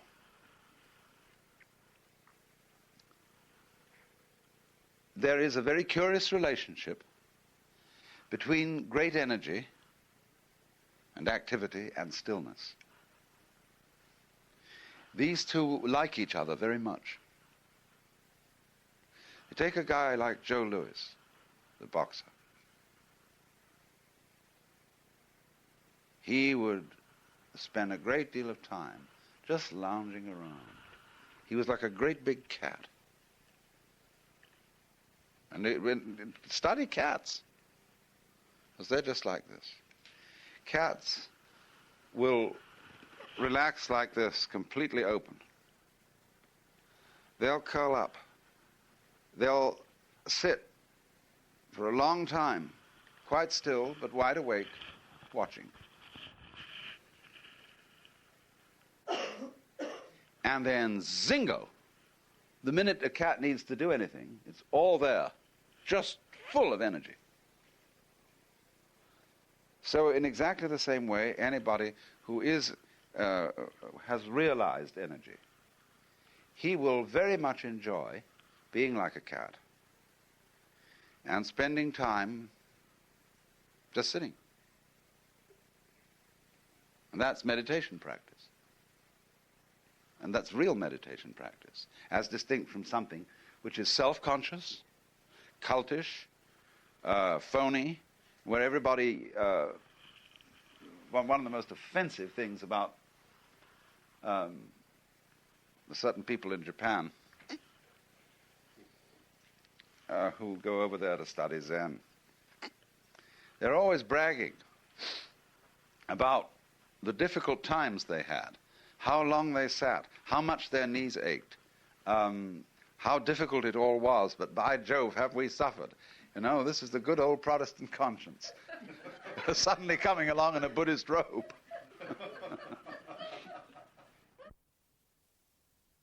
This morning, I'm going to talk about the various different methods of meditation. The Yoga Sutra of Patanjali starts out with the phrase, Yogas Chitta Vritti Nirodha, which is a definition of yoga, and roughly translated into English, it means yoga is the cessation of mind waves. The word chitta means roughly consciousness, except that we don't have the same richness of words in English for aspects of the mind which they have in Sanskrit. You see, there's the word vijnana, which is also translated consciousness. Chitta is a different word, which we just call consciousness. Then there's manas, which we translate mind, and so it goes. Now, chitta is analogous to the water in the pool that I was talking about, the reflecting pool. And vritti is a word which means basically a turning, that is to say, a sort of a churning motion. Nirodha means cessation, roughly. So the sensation of the turnings of the mind has quite an elaborate meaning. And different schools of thought interpret it in different ways. For example, when you get this pool completely still, it is another Sanskrit word is used for it, which is nirvikalpa. Now, one school of thought will interpret this as the mind in such total stillness that nothing at all is registering in it. In other words, that there are not only no thoughts, but also no feelings and no sensory input. Quite blank. Perhaps not so extremely as to say quite blank. It is also held that this kind of blankness is also called Satchitananda, which means reality, consciousness, bliss. It is in a state of bliss, of a kind of formless, blissful luminosity. But if you look into the word nirvikalpa and see exactly what it means, the same word nir, as in nirodha, again means cessation, but vikalpa means concept, as distinct from percept. So my own interpretation of the word vikalpa, nirvikalpa, is the mind operating without concepts. That is to say, thoughts are not being formulated. And by thoughts I mean symbolic tools such as words, such as numbers, such as abstract symbols, by which we represent the physical world. In other words, in a state of nirvikalpa, you would be perfectly aware of everything going on in this room. Only, you wouldn't be talking to yourself about it. You wouldn't be naming things. And you would therefore be reflecting your sensory input very, very clearly. Also, you can say that chitta vritti, mind waving or mind turning, is a state like worrying, where you're going around and around and around in a sort of vicious circle. That's turning. You can also interpret the same phrase to mean the mind attempting to turn back on itself, like a dog chasing its tail. So there are at least 4 meanings of this phrase. But I simply take the one that means the attainment of nirvikalpa samadhi, samadhi meaning a difficult word again to translate, referring to a state of consciousness. The root of the word sam is related to our word sum, which means therefore complete, an idea of totality, integrity. Samadhi is sometimes translated trance, but that isn't very good. Samadhi is often understood to mean the disappearance of any distinction between subject and object, the knower and the known.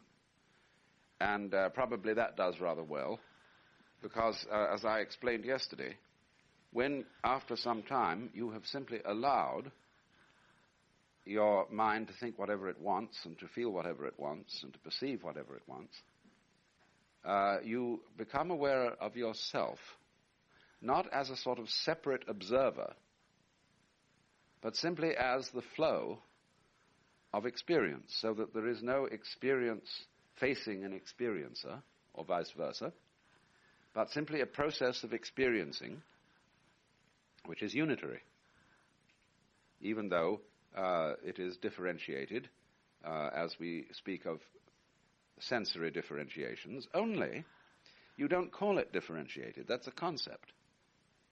You can't point to the difference between somebody's fingers, because the difference between them is conceptual. The idea of difference is purely conceptual. So, in this state then of samadhi, it means it is a state of quietness, because there is no further agitation going on between the process of experience, the panorama of experience on the one hand, and the experiencer on the other, who is either accepting or rejecting or commenting upon the constant flow of nature. Now, how then, what are the various methods of getting to this state? We might begin with anapanasmriti, which means watching over the breath. This is done, it is basic to almost all techniques of meditation. And it may take the form of simply allowing breath to go on, however it feels like going on, but, say, counting the breaths. There are two reasons for this.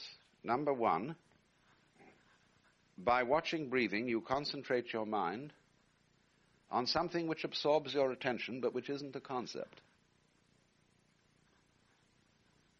Also, number two, breathing is a very curious faculty, because you can experience it as happening either voluntarily or involuntarily. You can say, I breathe. That's normal in our speech. Even though you don't say, I circulate my blood, because you don't experience that as a voluntary action. But so you can consciously control the rhythm of your breath, but within limits. If you stop thinking about it, it goes on by itself and happens involuntarily. And therefore, through becoming aware of the breath in this way, you see that the division between voluntary action and involuntary action is arbitrary. When you do something voluntarily, like opening and closing your hand, which is not something liable to go on automatically all the time, whether you're thinking about it or not, then you say, I do it. And it does seem to be voluntary. It seems to be under your control. And yet you don't know how you do it. You are not in voluntary control of the processes which enable you to do something voluntarily. You don't know how you manage to be conscious. You don't know how you exert will. And so again, the borderline is quite arbitrary. And so as you simply become aware of breathing and just sit for a while and do nothing but breathe, you begin to get into that state of mind where what you do and what happens to you become the same. And also the easy, unrestricted flow of breath works on the rest of your consciousness like a pacifier. and everything becomes still and quiet. After a while, the breathing becomes so gentle that you could say almost that you had stopped breathing. You haven't, of course, actually stopped. Although some expert hatha yogins can hold their breath for an unbelievably long time and will even roll back their tongues in a certain way and literally stop breathing and be buried underground for 7 hours and then be brought out and immediately resuscitated. That's a sort of a music hall trick. There is no point in it. But actually, what is called the cessation of breath simply means that it's become extremely quiet and very, very smooth. On the other hand, breathing exercises are practiced, of quite a complex nature, whereby, for example, you take your fingers and you breathe in at the left nostril and then out through the right nostril, and then in through the right nostril and out through the left, and in through the left, and out through the right, and in through the right, and out through the left, and in through the left, and out through the right, and so on. And as you do this, you imagine that the current that you're breathing in goes in when you breathe in through the left nostril. It goes down a passage in the spine, which is called the sushumna. And it has 2 channels in it. One is called the Ida on the left, and one is called the Pingala on the right. So that when you breathe in through the left, you imagine the current is going down through the Ida.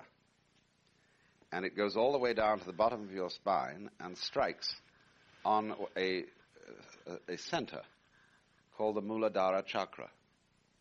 The chakra, the word literally means a wheel. And they are sometimes equated with neural plexi or ganglia based along the spinal column. But I think one should take these in a more symbolic way and not really in a literal way. The Muladhara chakra is always represented as being an inverted triangle. That, of course, represents the feminine sex organ. Inside the Muladhara chakra, when it is drawn on yoga maps of the body, there is an erect phallus around which is entwined a serpent who is asleep. And this gentleman is known as the Kundalini. The Kundalini represents the divine essence, and it was said, therefore, that in ordinary people the divine essence is asleep and needs to be awakened. And the process of yoga, or what is strictly called Raja Yoga, the royal yoga, there are many kinds of yoga. Raja Yoga consists in awakening the Kundalini and drawing it up the spinal cord, up the Sushumna, and as it goes up, it energizes all the different chakras on the way, and there are in all 7 of them. I'm not going into the geography of all the chakras, except to say that the top chakra is called the Sahasrara, which means the 1,000-petaled lotus. And that is, as it were, the cortex. Now, all this has a very, very deep symbolism in it. It is this, that the skull represents the vault of heaven. And in the top of the skull, there is supposed to be an aperture out of which your life departs when you die. But it also represents the sun, because the sun has been considered as a door in the firmament of heaven, through which you see into heaven. So the sun door is at the top. Below the vault of heaven, there is a great tree called the axle tree of the world, and that is the spine. And the Sahasrara chakra, the 1,000-petaled lotus, is, as it were, the great flowering top of the tree. Then it goes down, and it has roots, and the Muladhara chakra is the root place. And the sleeping serpent at the bottom, you will find a complete parallel to this in Norse mythology, where the world tree is called Yggdrasil, and at the bottom of it there is the worm, Nidhugg, who is always gnawing at the roots. And but you see, also you will see medieval representations of the crucifixion, where there is likewise a serpent at the base of the cross. Sometimes you will see crucifixes on which there is a serpent instead of the body of Christ. And that is called the Nehushtan in Hebrew, the serpent which Moses lifted up in the wilderness, made of bronze, so that whoever looked upon it was cured from the plague of snakes. Why is it also that doctors represent their profession by a staff with serpents intertwined around it? Why does Hermes carry such a staff, a caduceus? What is this business of serpents on rods? Well, to get the simplest answer to that question, you look either at the constellation of Pisces in astrological symbolism, where you will see that one fish is going up and the other fish is going down, or you take the yin-yang symbol of the Taoists, and you will see two fish-like commas interlocked with each other, one black and one white. One is the yang, who is white, one is the yin, who is black, and each one has an eye of the opposite color. These are respectively going up and going down, going in and going out, going away and coming back. They represent the fundamental vibration of nature, or you could call it involution and evolution. So when you take this breathing process that you see of the breath going down the Ida, up the Pingala, down the Pingala and up the Ida, and getting the Kundalini to wake up and come up again, you are starting the process of evolution. So this relates to the Hindu idea that the universe is Brahman, the supreme, the Saguna Brahman, that is to say the active aspect of Brahman, playing hide and seek with itself. Now you see me, now you don't. Now I know who I am, now I get lost. And as Brahman imagines that it's all of us, that is the serpent going down and hiding in the roots. They also have the image of going down the tubes inside a lotus stem. And when you eat lotus roots, they've got holes through them because there are tubes through the stem. And it goes down and hides in the depth of a lotus root, under the surface of the water, in the mud. And then when it comes up again, that's why you always see Buddhas sitting on top of a lotus. He's come out, so naturally he sits on the top of the lotus. Thank you.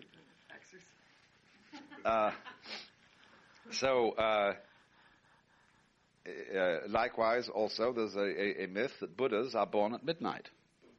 Why at midnight? Because that's the time when the sun is right underneath you. And that's the lotus on which you're sitting.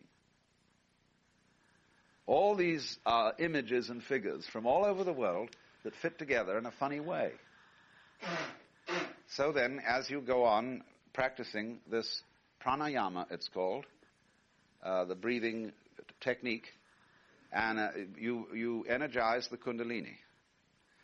And as it creeps up the spine and energizes each chakra, you get all sorts of strange changes in your consciousness. You may start by hearing all sorts of bell-like sounds, smelling the most beautiful perfumes, seeing things that you just never saw before. And you must be very careful as you do this, not to get sidetracked. Because you may think, oh, these sounds are a gas, and I'm going to really absorb and explore all that, you see. But if you do that, you're apt to get sidetracked because that's not the main issue. Then, when it gets higher, you begin to get very strange experiences of reading other people's minds, or of knowing the past in strange ways, and of foretelling the future. And again, you mustn't get sidetracked. These are not important. The thing is to go right on and get that kundalini right up to the Sahasrara chakra.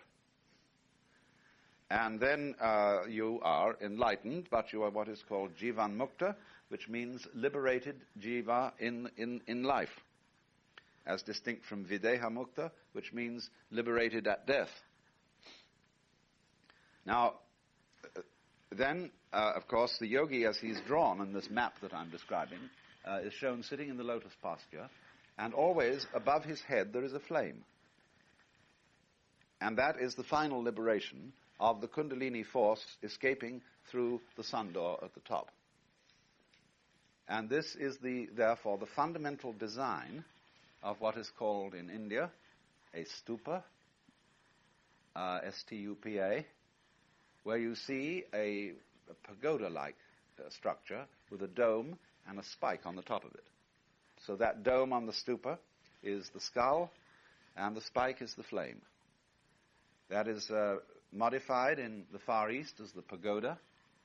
It is also called a dagoba, and you see the word pagoda is dagoba. It is also the fundamental design of a New England church spire. And the pattern, the architectural pattern of that church spire is really the same as that of a stupa or dagoba. In Tibet it's called a chorten.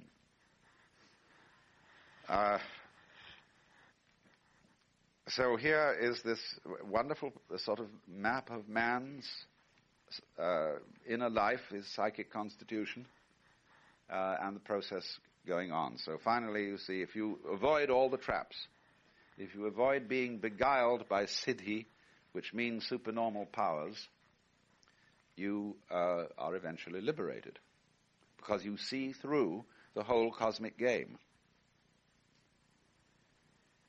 Naturally, when people use pharmacological agents like LSD, many of these chakras, this is at least what an Indian would say, are touched off and enlivened. And as a result of that, you hear all those sounds, you see all the strange sights, you smell the marvelous perfumes, you become aware that the whole world is a throbbing, electronic, vibrating thing, is diaphanous. And but you see, when people do this and they get fascinated with what I would call the byproducts of LSD, they may get on a very wrong track. That's what leads people to take LSD over and over again, so that they can have a marvelous time, listening to Bach turned on and seeing the way they can, the music evokes color, because you see, as this process works, you get to the point where you experience the unity of the senses. But you see, to do that is in a way to get lost in all the ramifications of the psychic world. So if you use things of this kind, you must be very careful indeed, because they are really nothing more than starters. To get a person who absolutely cannot understand what all this is about, to take a peek into paradise, as it were, and see that there are more things in heaven and earth than are dreamed of in your philosophy. And it is, of course, often the occasion for a person who was really very boring to become quite interested in life, to see that there really is something going on in this world that is extremely exciting. But it's strongly to be advised that once you have seen the point where you understand quite clearly that this whole world is in fact the play of a single energy, and that it has this harmonious property, whatever may be said about things on another level, conflicts, wars, cruelties, diseases, what have you, then it's time for you to stop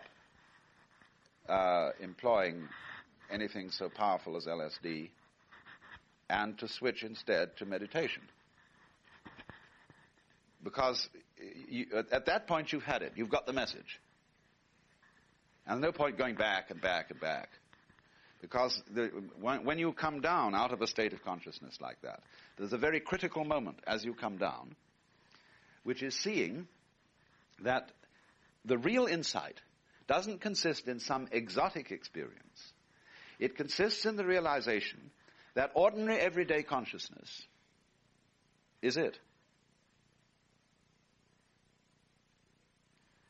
That, in other words, if I may put it in the crudest possible terms,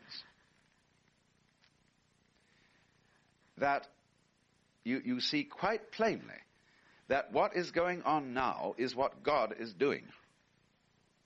And you are that. And just as so simple a matter as picking up the pipe and chewing it is a completely divine act. I don't even know why I use the word divine, but I do it in order somehow to call attention to something that people don't ordinarily seem to see. So then, in yoga,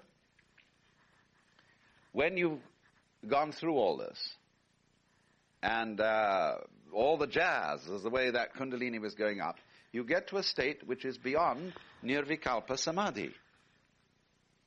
And that is called Sahaja. Sahaja. And that means the natural state. And so a great master, a great, one might almost call him an avatar, like Sri Ramana, who lived in Tiruvannamalai near Madras, died about, I suppose 10 years ago. He spent a certain time sitting in meditation, but on the whole, he sat back and read the newspaper, and right in a compound, and hundreds of pilgrims would come from all over, and they would sit around him and practice meditation. They would occasionally ask him questions, and he gave what he was doing was called giving darshan. Darshan meaning view. He's on view.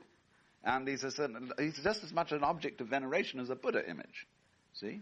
But he reclined back on his couch and read the Hindustani Times and ate meals and carried on an everyday life because he was in the state Sahaja, which means that he can live the life of a perfectly ordinary person. And so, in the same way, many people who have undertaken Zen training and gone through the whole thing, they don't become Zen masters, they just disappear. And they might be scientists or shoemakers or what have you. In the formal way, most of them being priests' sons, which is not too good an idea, go on to be priests and take over their father's temples. But many people who have completed Zen training just disappear. And indeed, that's considered a very good thing to do, because you don't leave a track. The Buddha once in the Dhammapada likened the way of an enlightened person to the path of a bird through the sky. It leaves no trace. And a Zen poem says, entering the forest, he does not disturb a blade of grass. Entering the water, he does not make a ripple. And there was one Zen master, who was very much respected, called Bankei, who was a contemporary of Hakuin. Now, Hakuin dominates the Rinzai Zen to this day, the 17th century. His method. Bankei was a contemporary. Hakuin left 80 successors. Bankei left none. And Bankei is a little bit admired for this. See? He didn't, as the Zen saying, he didn't raise waves when no wind is blowing. So that kind of tracelessness, they would say, it takes one to know one. And if there may be someone who everybody else thinks is just ordinary like themselves, but a Zen man would perceive that he was enlightened. So that roughly describes the course of Raja Yoga meditation. And it's not always easy to know just in what sense this is to be taken, whether the thing is how far it's symbolic, how far it's literal. Jung always took it in a very symbolic sense, of not referring to anything that had actually a connection with the spinal cord or the brain. I feel the truth is somewhere in between, and that this is a way of doing things. My own experiments, especially with psychedelics, have led me to believe that there's really something in it. But that it's like all these things. When you study medieval European medicine, you find out all these, the doctrine of signatures, of, say somebody has got a sour disposition, well then certainly he needs sugar. Or that because a certain flower has a bloom or a leaf that corresponds by resemblance to certain parts of the human body, then that's the medicine for those parts when they're affected. One of the funniest things is that one of the very few really effective drugs we have is aspirin. And the way aspirin was discovered was that it was reasoned that in swampy land where people would contract bad humors, you would find the appropriate drug for curing those bad humors. Because it was always said that next to the poison you found the healing. Those, of course, again, the two serpents, see, on the caduceus. One is the poisoning serpent, one's the healing serpent. So they dug around in marshy land, and of course willows grow in marshy land, and from willows you get salicylic acid, which is aspirin. And that was how it was found out. And for reasons which today we would consider absurd. So, the modern scientist looks at these old mumbo-jumbos, not entirely with disrespect, but says there must be something in it. What, for example, in some frightful stew that one is advised to make up with rope from the gallows and boiled newts, what was the active ingredient? What was essential? And so I look at these things, these ancient methods of meditation, and I ask, what were they really doing? What is the essential ingredient? Because now we have many, many ways of looking at all this: physiological, neurological, psychological, pharmacological, and can perhaps devise from all this a yoga that is appropriate for Western man in the 20th century, and perhaps very much more efficient, just like our technology is a very efficient technology. So, what one sees then going on is a process of a person becoming aware of a world which is far, far richer than the world as he ordinarily knows it. Why is this? Because the world as ordinarily known is being screened. And the major screening activity results from the fact that throughout our lives we are taught what to experience. And we are not altogether too aware that that what is experienced depends on certain social regulations. There are experiences which are taboo. There are experiences which really aren't allowed. And as we are brought up, in the same way that we are taught about gestures, there are certain gestures which are considered uncouth, vulgar, hostile. You don't do that, see? So in exactly the same way, experience is regulated. So, if it's like the old joke about the psychiatrist saying to a person, well, do you ever have strange thoughts? Do you ever have weird feelings? Yeah, everybody has strange thoughts and weird feelings. Because the input from our extraceptive and proprioceptive sense organs is colossal. Now, we ordinarily say, and people commonly put it like this. You can't deal with all that input because there's too much of it and it's too complicated. Now, that's not true.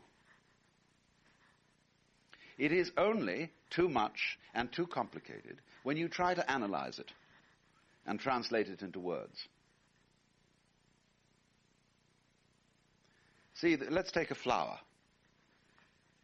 How many things are there in a flower? Well, it depends how many you want to count. It depends how long you want to spend splitting it up and analyzing it under a microscope and giving names to all the wiggles. From another point of view, there aren't any things in a flower.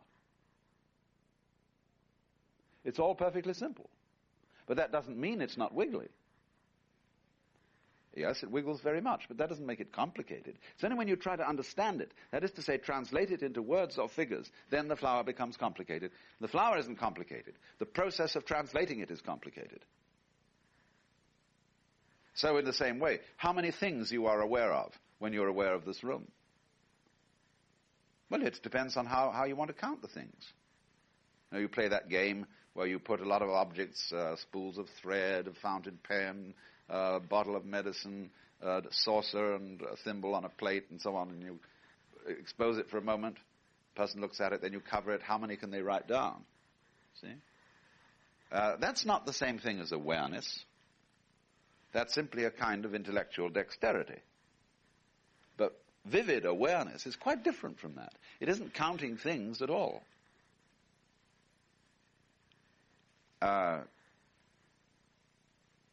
But it comes up, you see, when the mind is quietened, and when the process of thinking, which is the way we manufacture things, is suspended. Then, of course, if you are not thinking about the world, the difference between the knower and the known simply disappears, because that's conceptual. In the nirvikalpa, or non-conceptual state, there is no difference. Also, in a way, there's no unity, because unity is also a concept. That's what is meant by the Zen word mu. It doesn't mean nothing. It means no thing. Neither one thing nor many things. There's another koan saying, when the many are reduced to the one, to what shall the one be reduced? It's also called, this state of things is called, in Sanskrit, tathata, which means approximately thusness, thatness, or suchness. And that's something that comes out very powerfully in these states of consciousness. Now, I have to explain it if I can. It's very easy to understand and very difficult to explain. When a baby is first born, the first sound it makes is da. Da-da. And males and fathers in their vanity think it's saying daddy. Da-da. It is not saying daddy. It's saying that. Da. Looks at something. Da. See? So, the word tathata in Sanskrit is really da-da-da. Like we had dada in Western art, with some kind of feeling after this. Now, what is suchness? Well, you could say it's just the way things are, but it's a little more than that. And let me try and illustrate it. When you talk to someone, they understand the meaning of what you say, and an interchange takes place. Now, I'm going to ask the question. The process of talking, making sounds that have a meaning, conveys information to someone else, or to yourself. The question is, what does it mean that we do that? Well, it doesn't mean anything. Why should it? Words have a meaning, but that doesn't. Because the whole process included words, but the process itself wasn't a word. It was a dance. See, look at nature. Why? You hear all these trees reaching out and leaves absorbing things. and all called little creatures running around and breeding their families. And then they eventually disappear, just as a breath has to go out in order to come back in. And so they disappear into the soil. And then the new little generations of the same things, which is it does it all over again. It comes out, and they wiggle around, and they eat, and they breed their families. And so all this is going on. And when you look at it in that way, you're seeing it from the standpoint of suchness. It's the jazz.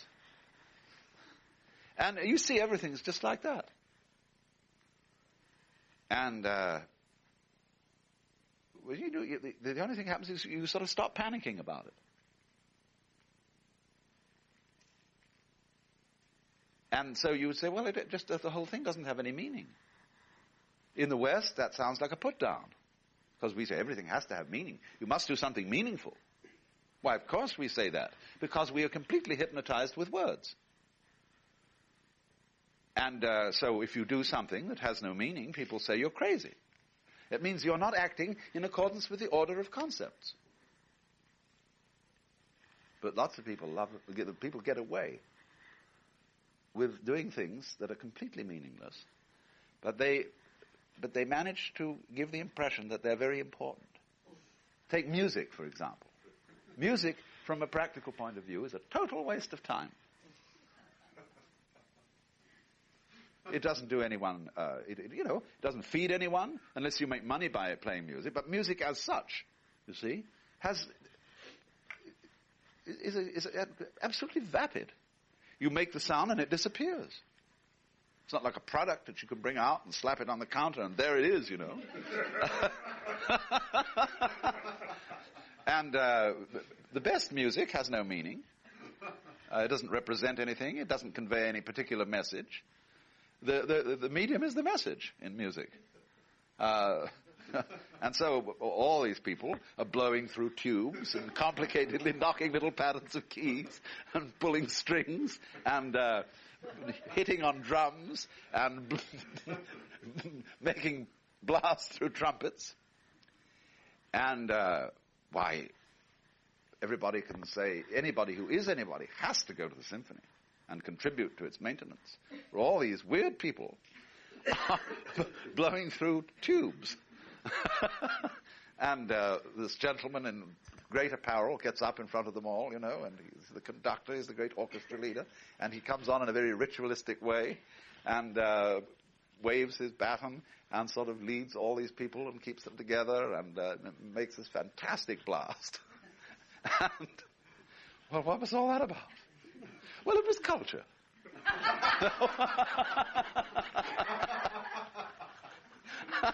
Well, now, you could describe music as an addiction to a very, very hallucinatory state of consciousness called chorditis. And an even worse one, disease called melodics. But you see, the whole world is like that. So then there's another form of meditation I'm going to go into that's related to music, and it's called mantra yoga.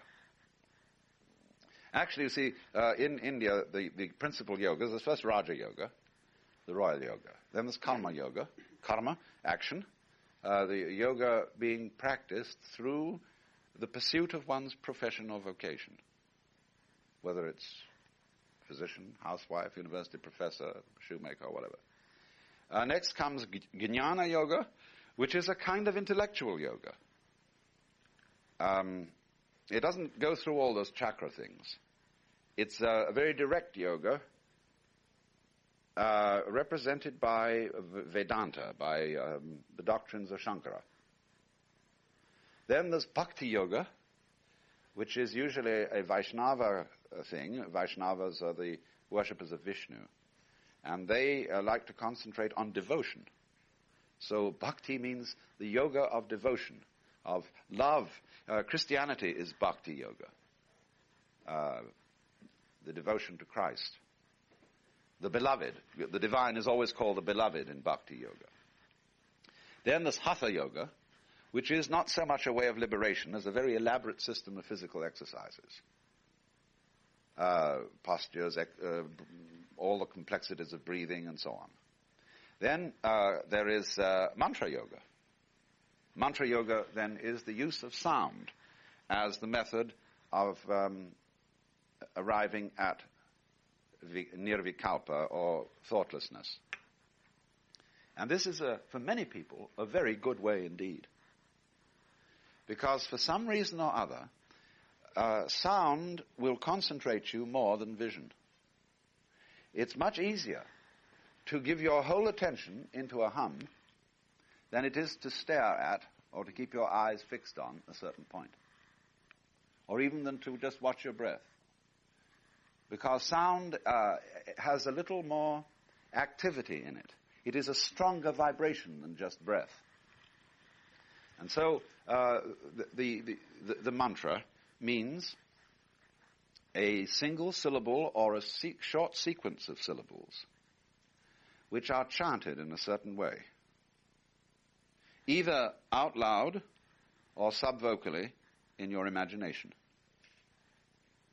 Usually, gurus who work with mantra yoga give each individual his own mantra. Isn't that Maharishi Mahesh? Yes, he does. He's a mantra yogi.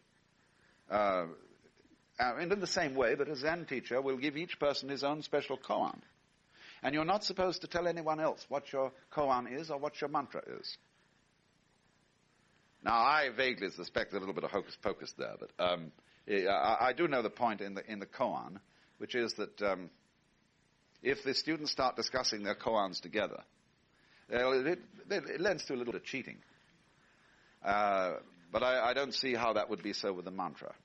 Perhaps the idea is that when you've got a secret, you've got something sacred, secret, see? And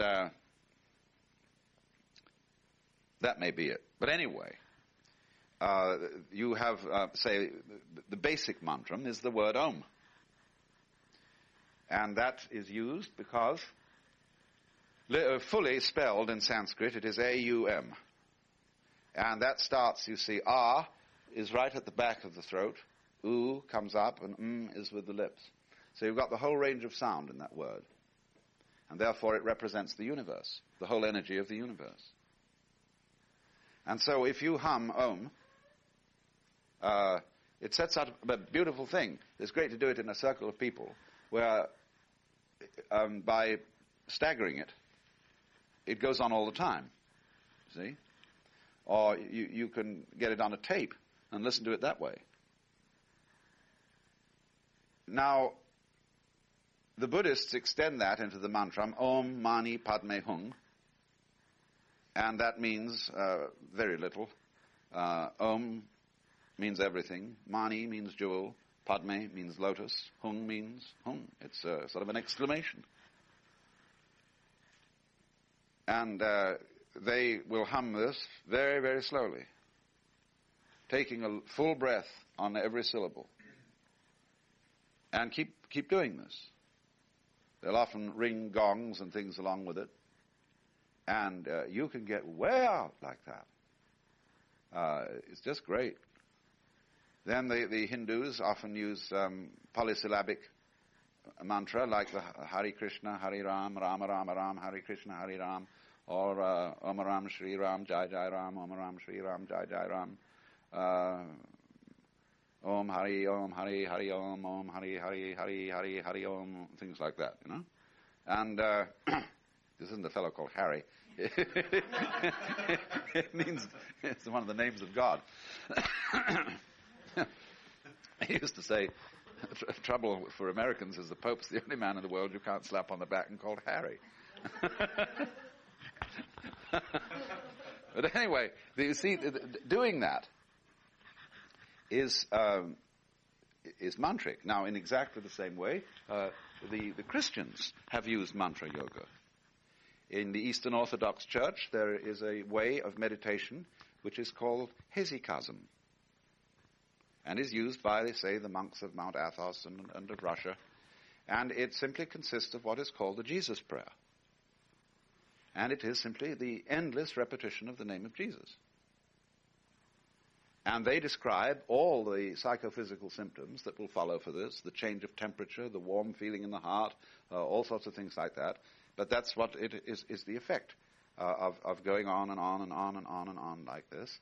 Then in the Western Church, there are mantras too. Why does a priest say, as your penance, say 5 Hail Marys?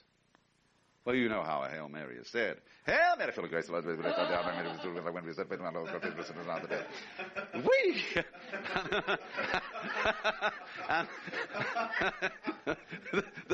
Nobody pays the slightest attention to the meaning of the words. In the same way,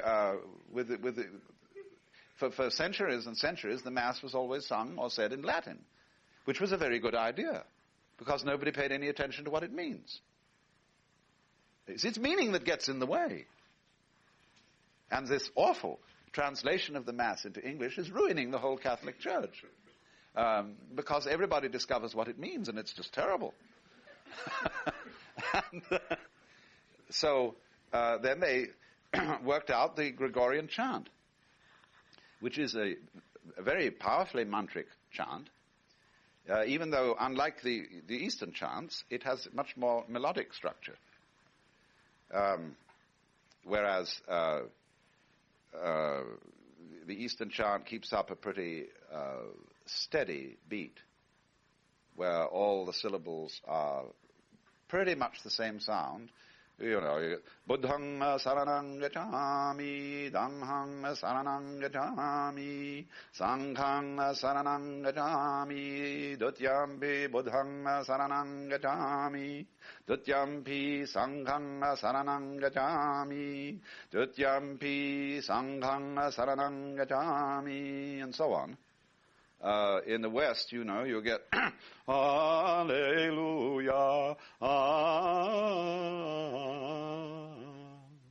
you know, and it moves along in this more lilting way. But you will see there's the difference between the traditional Western chant and, say, a Mass by Bach or Beethoven's Missa Solemnis. Because there is no doubt when you hear the Mass in B minor that it was written by Bach. The style is right there. And Beethoven, of course. But now a mantricist would say, no, that's not good. Because it's too much attached to a particular personal style. And the role of the chant is to depersonalize. It is likened to this, that when you chant, you become a flute.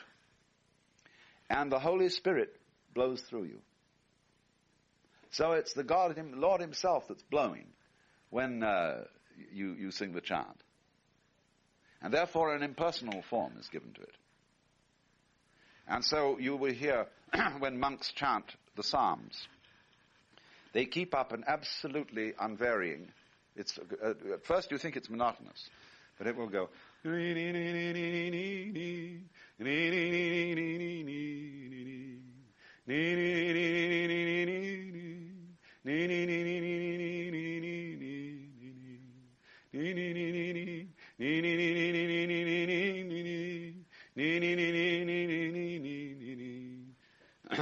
Gloria Patri et Spiritus Sancto, sic ut erat in principio, et nunc et semper et per omnia saecula saeculorum. Amen. You know, just on and on and on like that. I'm not very good at singing this morning. My voice is little. But now you keep that up. You go, say, to the Holy Week service of Tenebrae in a monastic church, when they have a service that goes on for about 3 hours. And it slowly gets darker and darker as they put out all the lights. But this rhythm is keeping up all the time until it gets completely black. Well, you are stoned by the end of that.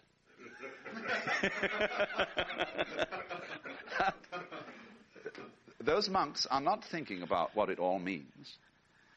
They are practicing contemplation. At least if they know anything about it, they are. And they are slowly coming to what the Christians call the divine darkness, or the cloud of unknowing. And that is the same thing as Nirvikalpa Samadhi. It is the adoration of God without any concept or image of God in your mind.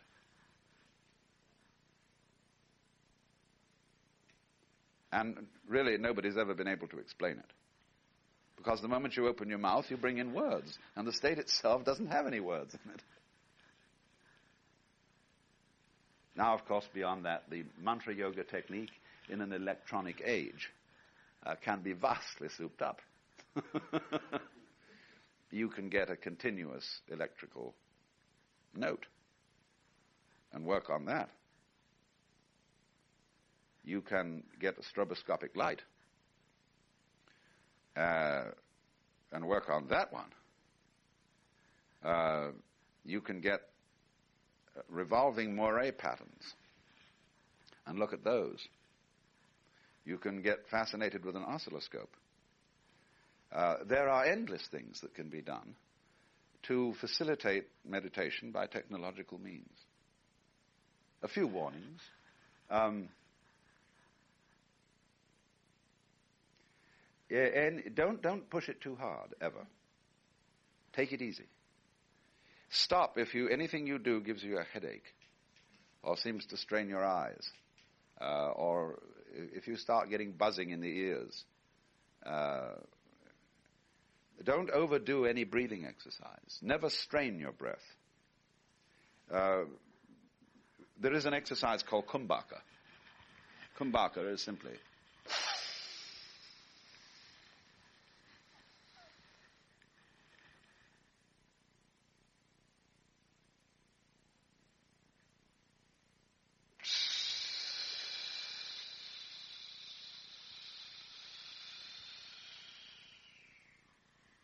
retention of the breath. Most people do when they're smoking pot, they're practicing Kumbhaka.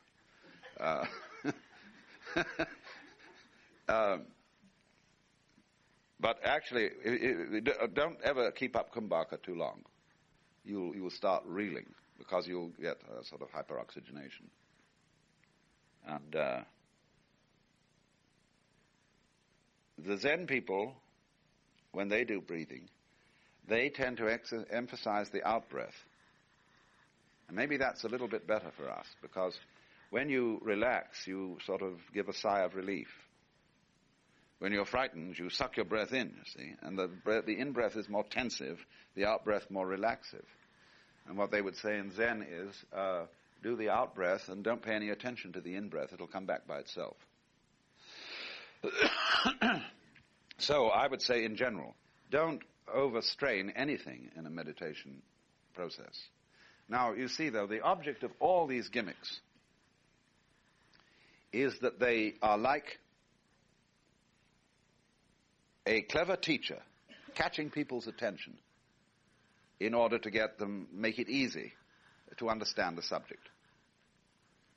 So they are, all of them, crutches or spectacles or gadgets to help still the mind.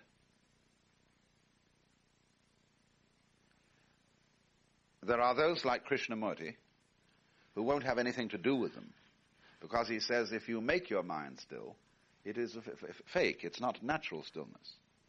And he says natural stillness can come only by observing, being aware of all that your mind is doing, without judgment, without criticism, without interference, until in due course it will just give up. And then it's naturally still. And, of course, there's a good deal to be said for that. But I'm rather open-minded about all these things, and I say each man to his own way.